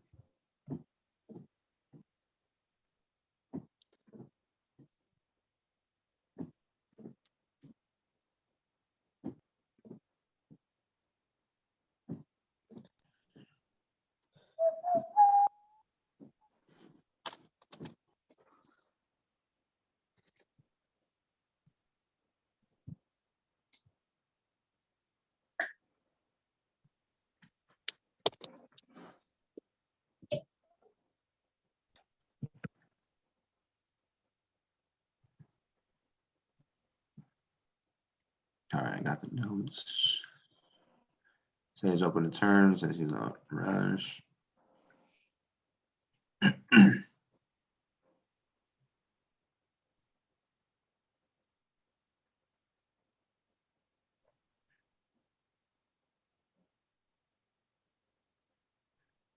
All right, read the notes real quick. Let me give him a call. Did you kind of get conditions on the house or no? Yeah, we spoke a little bit about it. He says it's in pretty good condition. All right, let's rock and roll. Let's do this. I'm gonna call him up.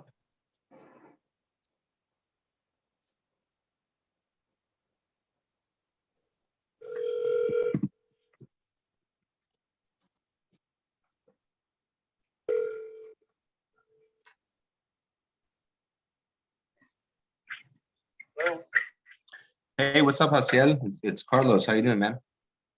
Hey, Carlos. How are you? I'm good. I'm good. You'd spoken with my associate Jesus. We're with Left Coast Buyers. Yes. Yeah, I'm just touching base. He had kind of caught me up to speed a little bit. Said that you're interested in selling the property off of Emerson Ave. You're open to terms, correct?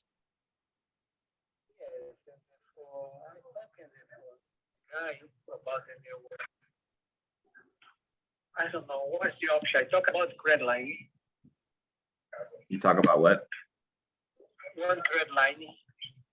It does not need a closing cost, right? Yeah, we pay. Yeah, there's closing costs. What was your question? It was hard to hear you. Yeah, because in the mortgage you need the closing cost, estimate, and then making the appraise, special, much pro, right? I'm sorry, I didn't really understand it. Can you ask me again? Yeah, I talking for the guy. I need the only 1,000, 120 maximum. No need a plan. 120, or is what you're saying? Yes, yes. Is that are you asking $120,000 down? Okay, so what I have in my notes, it says that you're asking for 1.1 million.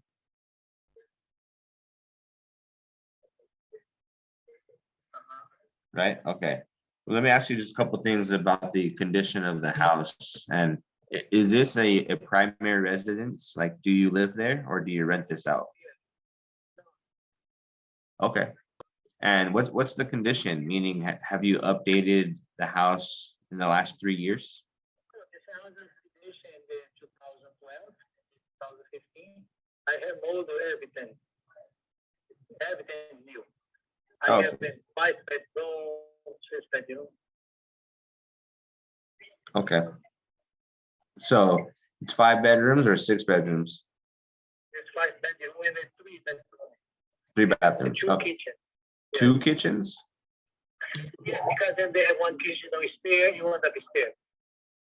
Okay. Is this a single family home or is it like a duplex? Single family, because in San Francisco right now, give license for downstairs, give permit for kitchen. And this my kitchen, no permit.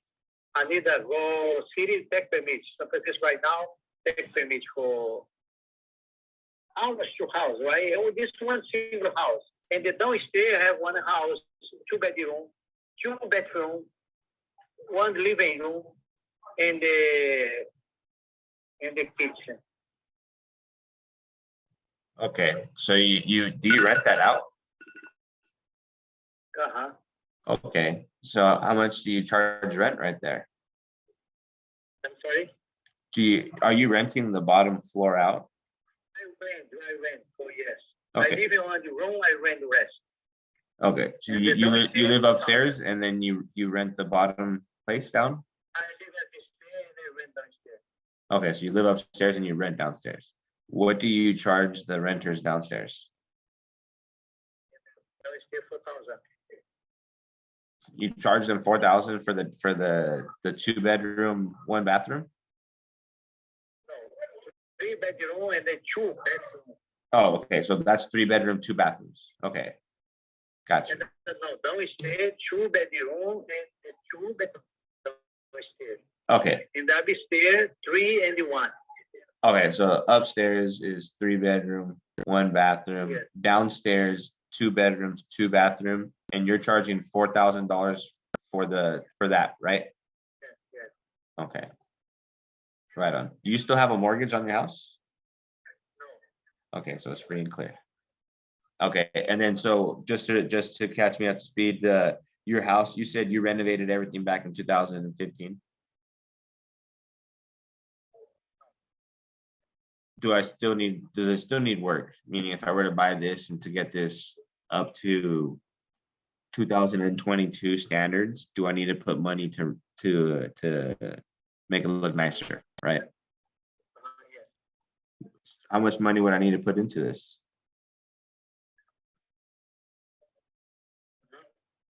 Do you know how much money I would need to put into this home? Permit for the home? No, to renovate it. Okay, how much for the house you say again? It's my cell phone. Can you hear me better?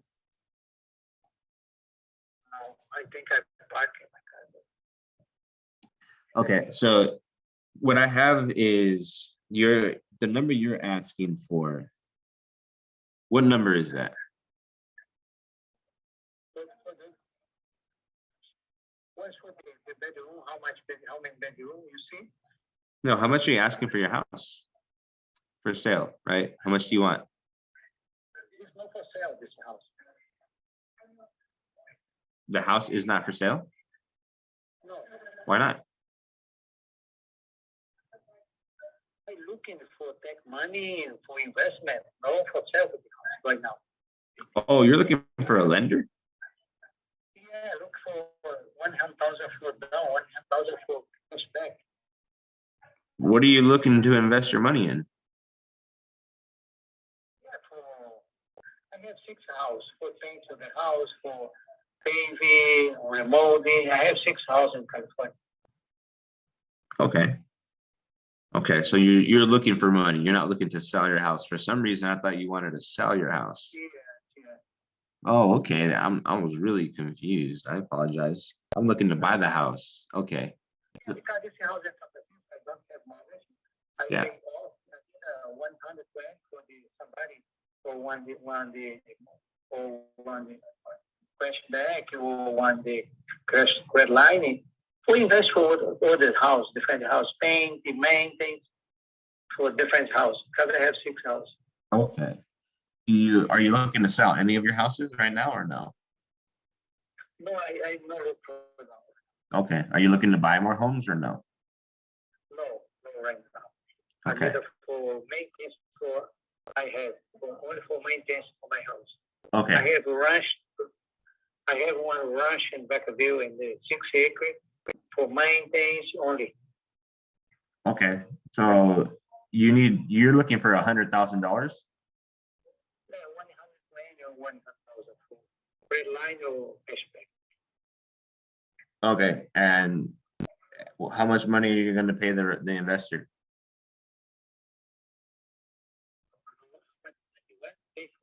How much are you going to pay back if I can find you a lender, somebody that can help you and give you the money, how much are you willing to pay them back on top? Yeah, I'm looking for money for investment for my house, only for my house. Change kitchen, paint the house, only for maintenance. What I'm saying is if somebody's going to give you 100,000, how much money are you going to give them back to make?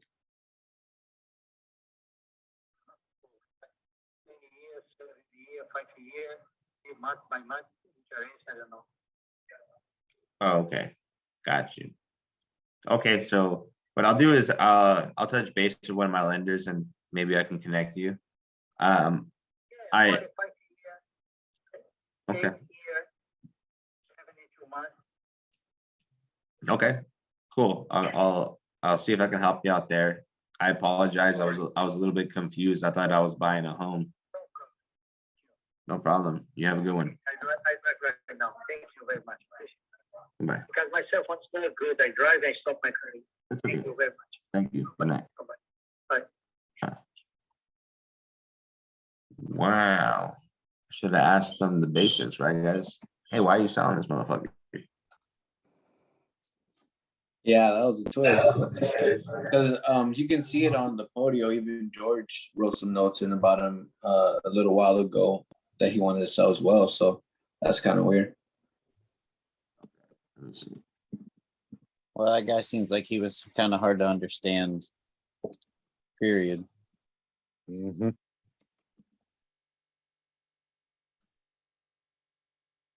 He was looking for a lender. You can cash flow on that too. Yeah, I was gonna, but he didn't have like a proposal or anything, so I don't know how how qualified this guy is to send him somebody.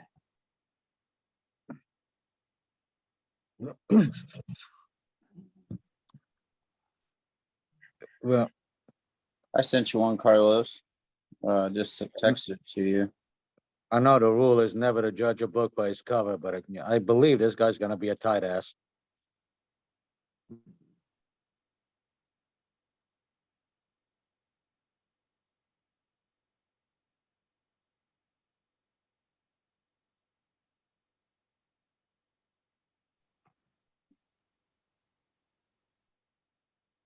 Is this a sub 2 deal or what is this?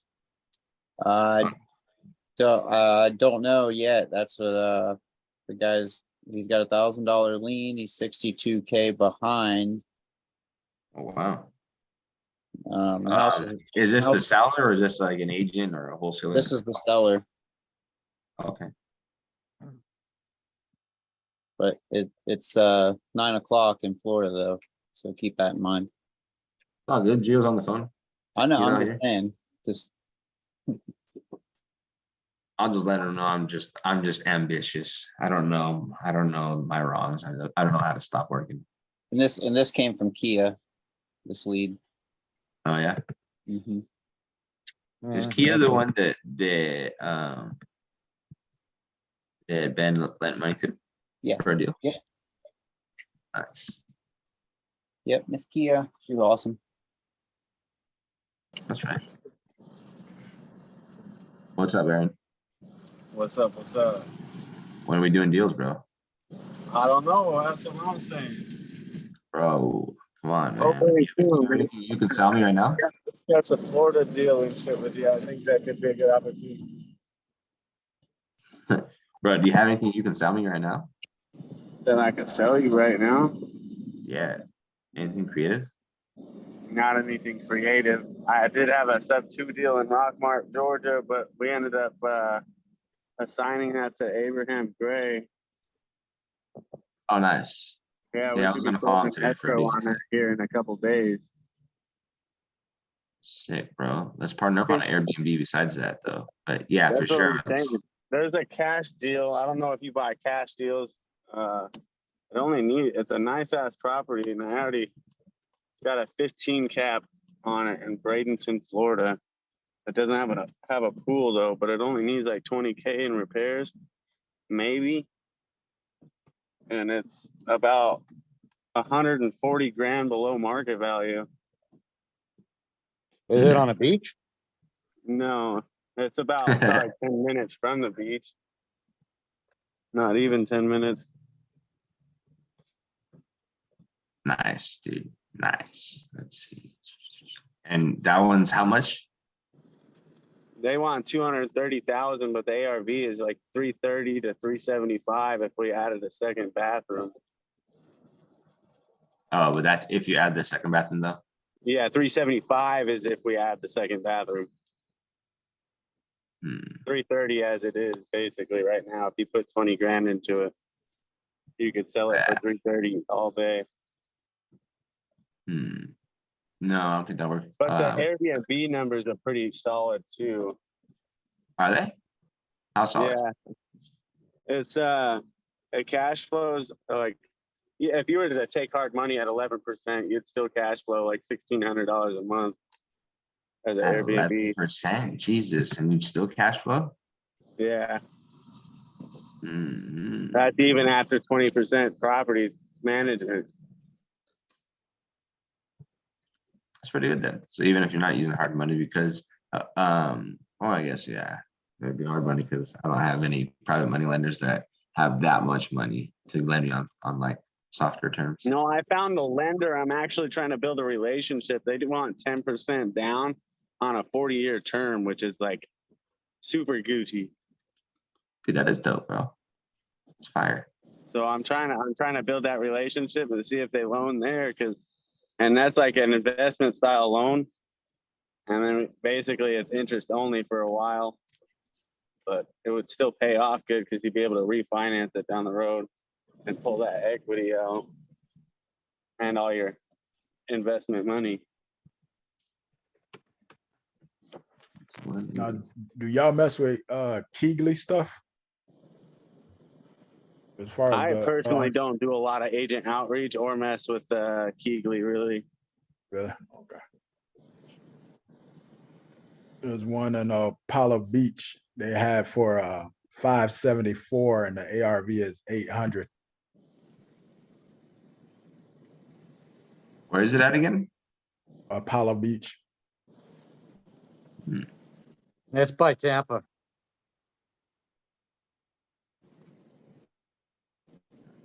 Okay. All right, Justin, let me call this person. This is all I basically see. I love using Zillow more than I like using Batch and Redfin. I need to try Pretty. I need to try Pretty. Who does? Who would agree? Yeah, I like using Zillow too. That's why I don't use like Zillow and Privy. That's all I really use. Yeah, Abraham Gray showed me how to use all the filters on Zillow. It's way better. You guys don't use PropStream? Nah, I don't use it. I've never I had it. started out with PropStream, then I went to Batch Leads. I still have a Batch Leads account, but I still use Zillow more than anything. I find certain information off of Batch Leads that you can't get off of Zillow, but other than that, my go-to is Zillow. Yeah, I use Carlos's Batch Leads when I want to skip trace something. That's it.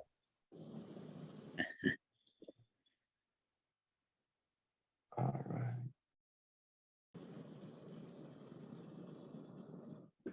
All right. Now, if I'm going to skip trace a list, I use Kind skip tracing. I found out Batch Leads doesn't have as nearly as accurate information. I had a few VAs calling for me for a while, and the list I was getting was just garbage. But I think my VAs were too. That's why I had them. I don't have them anymore. But said Kind skip tracing, yeah, they do. They pull some pretty solid lists.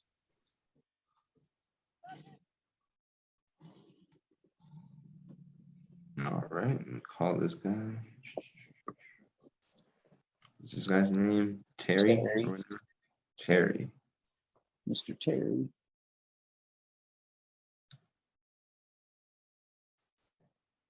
All right.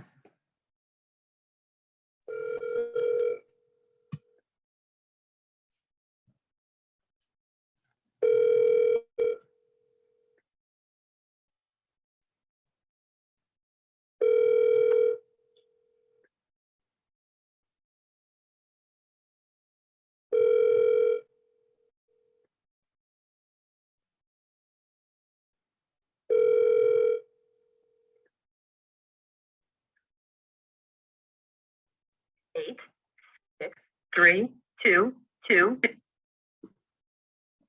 Bro, we're really calling people at 9:15 in Florida. I love it. If you ain't calling twice, you really calling?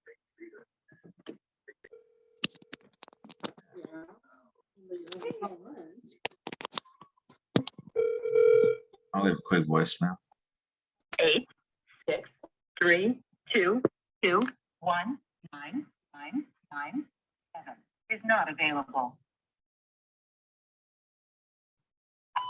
Hey, what's up, Terry? This is Carlos. You were speaking with my associate Josh about this property you have in Winter Haven.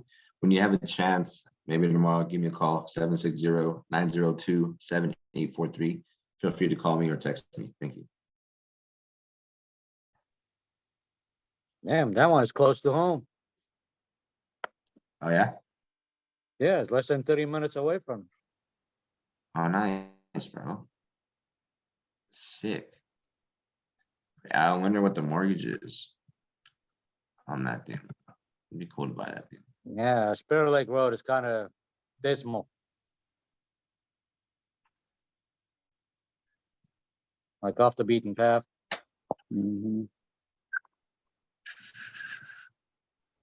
Have you guys heard about transitional housing Break it down. opportunities? Well, basically, my buddy Devin up here, we have a property that we're doing a fix and flip on up in Anchorage, Alaska. We're getting into What's that? transitional housing. Basically, people who are. Yeah, I'm glad you made it. Who's on the phone? Josh. Oh shit. Oh, thank you. You're welcome. Ruining a goddamn story. Fucking Josh. He's not even paying attention. Yeah, Yeah. Bro, I was gonna say the wrong thing right now. Watch. yeah. Oh, you're welcome. Yeah, I'm glad you can be involved. Hangs up watching. He's like, excited. bitch. That girl's a bitch. Hello. No, we're gonna be clearing like 20 grand up, off man? the single family house. Hi, guys. Every month. Sorry, let me Aaron, I want to hear it. Aw, I'm sorry. that's Let me just sweet. get Josh to mute himself.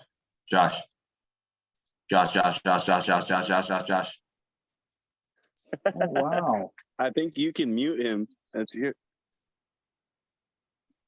If it's your Zoom, if you're the host, you can mute him. It's his Zoom. No, it's his Zoom. Oh shit. What? Fucking let me call his ass. Wow. Wow, he's a good storyteller. Look at that. Wow. I just texted him once. Let's see if he gets it. What? Ah. Thank you. All right, go for it. Go ahead, Aaron. No, this transitional housing, dude, it's a pretty good opportunity. It's all paid for by the state from a grant that we got approved on. But we picked up this house. We're gonna flip it real fast from a 3-bedroom to a 5-bedroom, and then put transitional tenants in there. Basically, we're trying to get back into lifestyle, basically. Yeah. And the government the state of Alaska is be paying $1,100 per bed, and we're gonna they approved 2 bunk beds per room. So $1,100 per bed. Per bed, yeah. So we're gonna have 4 rooms, 4 beds per room on a 5-bedroom. $4,400. $4,400. Mm-hmm. Per room. Per room. Damn. Yeah, we got it on a 5-bedroom. We're literally, it's gonna be pulling in like 22 grand a month per. Fuck. Yeah, dude, off of fucking 20 tenants basically. Is that a cash deal? Huh? Is that a cash deal? Yeah, this is a deal we took hard money out for, and we actually got it on a screaming good deal at 110 grand. And basically, what the fuck? You got it at 110 grand, and you can make 22 grand a month on that? Yeah, What dude. state is this again? I'm sorry. It's oh, look at that! housing. Oh shit! Where did you say? Honestly, I'm gonna start creating this little niche out of it, run. and it's gonna be killer, dude. This grant's good till 2025. Bro, so that's fire, bro. Fuck, yeah, man. literally, we're gonna basically each tenant's gonna have like 90 days to be in there and out, and it's constantly gonna be flipping through people. But it's on. We can even get incentivized to get more cash flow from it if we're giving them opportunities to, like job opportunities, kind of like Goodwill has a little job center. You know what I mean? Oh, So yeah. basically, my partner Devin, who's also sub 2, we're going to be getting into recruiting people for our cold calling list, and we're going to start teaching them how to invest. You know what I mean? So we're going to have these people in transitional housing start building our acquisitions team a little bit stronger. You know what I mean? While teaching them life skills to basically get off the streets and do something with themselves. Yeah, that's awesome. You're helping out people, and at the same time you're making a fuck load of money. Home run of a deal, Ton bro. of money, dude. Yeah. So I mean, How did as you long get as into we're that managing- deal? Well, my partner Devin, his aunt or his cousin or something works for the Alaska Housing Corporation and deals with all the grants and funding and stuff like that. And he was like, and that aunt or whatever said, yo, we have this grant that's coming up for housing. And it was like basically a real estate niche that we were trying to explore. And it's panning out pretty good. There's another house that is doing it. It's actually for sale. It's called the Henry House up here in Alaska. And they have it's a building that it's 4 rooms, and they have 10 beds per room. It's insane. It's Why so many insane. rooms? Why so many beds for the same use? Same purpose. Yeah. Transitional housing, getting people Damn, who want man. to get off the streets and kind of transition their way back into a normal lifestyle. Bro, that's The government's going to be paying for it in quarterly. Is that increments, everywhere? too. Is that in all states? Like they have opportunities like that, like programs like that? Yeah, that's as far as I know, that's kind of what I'm trying to build a niche out of. We're going to get this Alaska one up and ready. But my goals this week are actually to call Arizona and start looking at their funding programs for what they have. That's cool, bro. That's a lot of information. I did not even think about that or was aware of that. That's that's really honestly, cool. Giancarlo Orozco, he's my the foreclosure specialist guy that works on our team. Yeah, he's dope. Yeah, he was talking about all the Section 8 stuff that they're getting into, and I was like, that really was what kind of piqued my interest. And I was like, hell yeah, let's get into it. And then I started looking at other avenues, basically paid for by the government, and I was like, let's go. That's fire, bro. I like that because it's like a fully functional business. You're making a lot more cash flow per month at the same time you're holding the property. You know, it's nice. Yeah, dude, this property is gonna pay it off so fast, and we're literally just gonna basically put it back in there and pull it out as refinance because to avoid the taxes and shit like that. Yeah, I mean it's inexpensive. Because you don't get taxed you get taxed on your profits, but not on your loans, basically. You know what I mean? Yeah, the loans are taxed. Even like when you factor in like yourself a commission from your lender, tax like a motherfucker. Yeah, tax on that. So, dude, that's dope, man. And I mean, on top of that, you got a home run deal. Like, you're buying it for 110, and within like 6-7 months, you cleared it out and already making 100% profit. Yeah, dude, it's gonna be literally the government. They're paying it in quarterly increments too. So every 3 months, you'll get a $66,000 check. Oh shit, cool, man. I'm gonna call you to fund all my deals when that goes down. Let's go. Let's do it.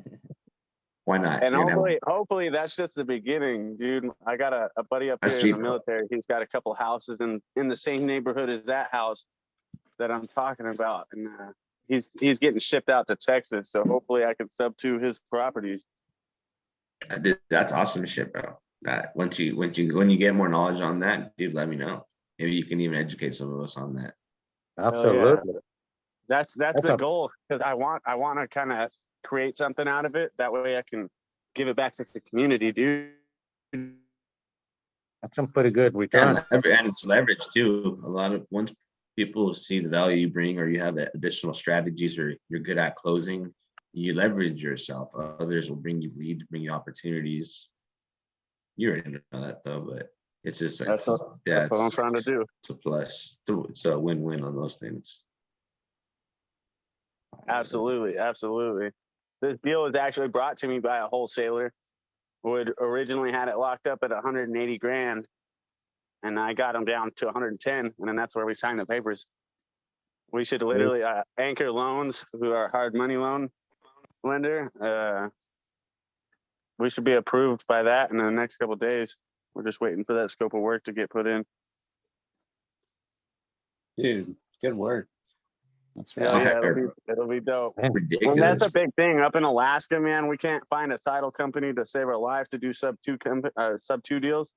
So Oh, that's man. kind of been a hard task to deal with. So we've been building a bridge with First American Title. The bridge, you gotta take a ferry. Huh? You gotta take the ferry. Yeah. I mean, unless you want to drive through Canada. Canada. No, that's a drive for sure. So you live out there in Alaska? Yeah, I've lived here for almost a year now, but I lived up here for 10 years when I was a young kid. Oh, nice. Yeah, I moved up from Bradenton to Alaska, and then Wow. I moved to Arizona, and then I moved back to Alaska. From a desert to the snow, man. You like it up there? Is it cool? Yeah, I Pretty dope. love it, except it's been raining for like 70 days straight. Straight. Straight, except for like 2 days. I went to Florida, I went to Miami, and it was just fucking sprinkling like every 20 minutes. Welcome to Florida. Yeah, I was just fucking showering. I was just dressed up. I didn't know it was gonna happen. Would have got an umbrella or something and just ruined everything I was wearing, which was cool. It's fine, but I Yeah, soaked a bunch of times. If it's raining, just wait 10 minutes. Oh man. Do you guys have any other questions or any other topics, man? Any yes? Oh man, not offhand. Colors, I had a lead, but I don't know if they're in Colorado, they're an hour, so it's 7:30. It's only 8 o'clock. We can call him.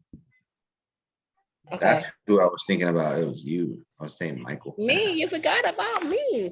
Sorry. Do you want me to put it in the chat? The information?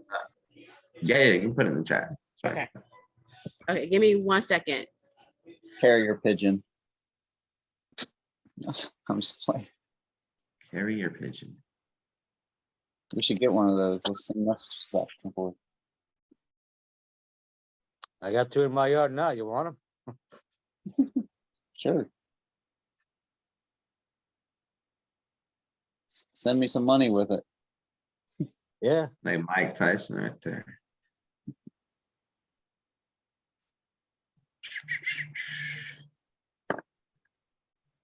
Let's see. Hey, Ronnie, catch up to speed on the seller, though, while you're grabbing that information for me. Okay, I called the wife and she gave me her husband.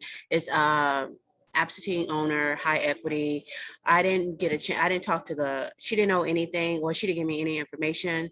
The address, you want me to put it in the chat or just give it to you? Yeah, just put it in the chat for me. Okay. But go ahead and tell me a little bit more. But about the I looked at on a Zillow, it's saying it's 400,000. And they want to sell.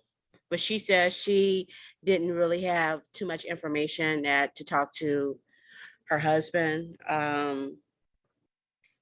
Okay. Here it comes. I'm a little slow, Grand Junction. That's all good. What's the seller's name? Larry. Listen, Larry, Larry. and you spoke to the wife? Yeah, you need to say, did I say Larry? Yeah, listen, Yeah, Larry. Yeah. Yeah. Oh, wait a minute. I didn't put your, I'll give you the street 107. Lisa and Larry, right? Yeah, that's Larry, right? LA. I put it, you don't see it? No. First, I don't see it. And second, I Oh, was asking- his wife's name is Mary. Mary. Okay. Mary. I think you said Larry. Yeah, no. His name is Larry, the husband. That's who we're calling. But I spoke with the wife, Mary. Oh, wow. Okay. Well, as long as you didn't say Larry Joseph, and you're good. Mary. Wow. No, annoying. It's the Aries.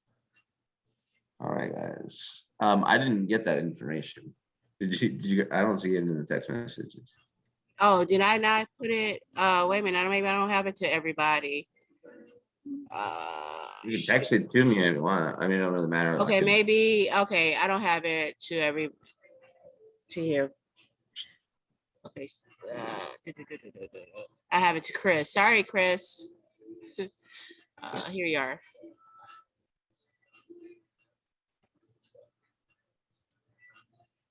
all right. Hello? Yo. Yeah, sorry, Chris. Yeah. No, I direct messaged you by mistake. Oh, okay, got you. No problem.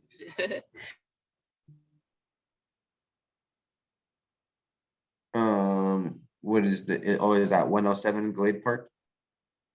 Or, yeah, Glade Park. Is that the numbers? I'm assuming the 107 is the address.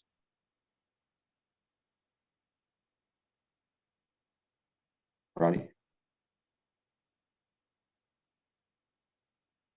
What happened? She disappeared? Well, fuck it then.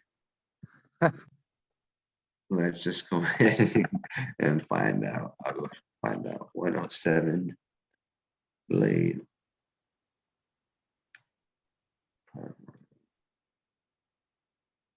Yep, it's true. All right, let me call them 9704.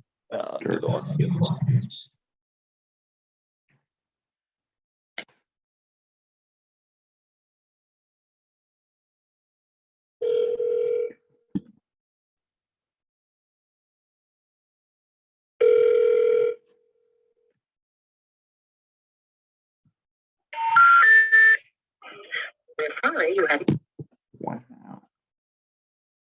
That's the number she gave me. And then I even looked under True People Search to make sure she gave me the right number.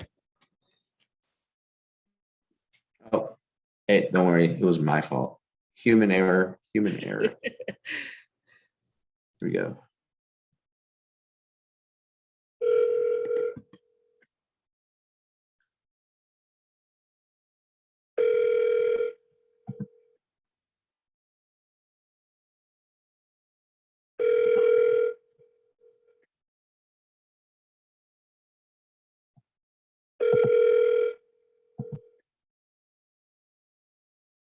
Hello, we are not available now.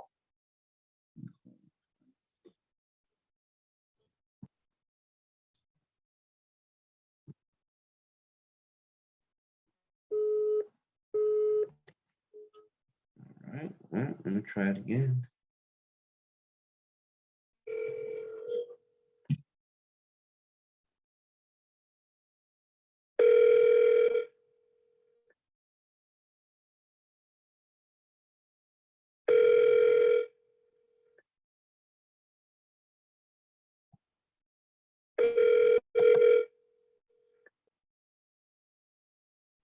Hello, we are not available now. Please leave your name and phone number at. All right, well, I'm not gonna work on that one. We'll just follow up that one tomorrow. Thanks for trying. Yeah, no problem. We'll definitely try that one tomorrow.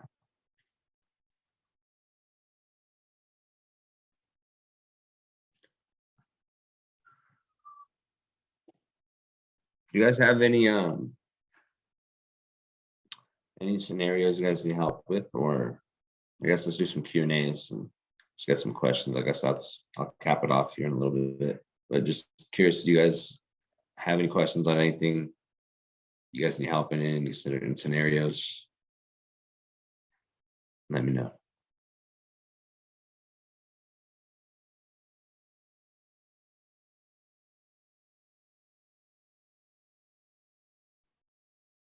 Well, I for sure would like to see how you structure those deals with numbers on paper. So you get that whiteboard going. I would like to see that. Write that down. Get the whiteboard. So I'll start to use whiteboard, try to figure out like connect like an iPad or something.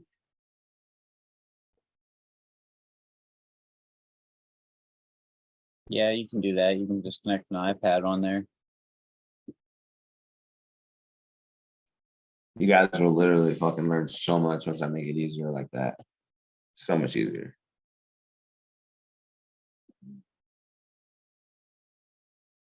Anything else, guys? No questions? You guys good? No, Gio's not ready. No. I'm trying to think of something. No, I got nothing right now. Guys get fired up, man. Let's get some deals done. Bring me some deals to buy from you guys. Use all the knowledge you guys are learning. Go bring me some stuff to buy. Oh, So I don't work on deals. Yeah. We're about to start crushing it. We're gonna start crushing it. All right. Well, guys, you guys are always awesome. With that, I'm gonna end this shit off. You guys have a good night, okay? Enjoy You yourselves. too. Good night, everyone. Night, guys. See ya. Good Bye. night, All right, guys. good night, everyone. Take care. Oh. Josh, night, I'll yeah. give you a call here in a little bit. Good night. Good night.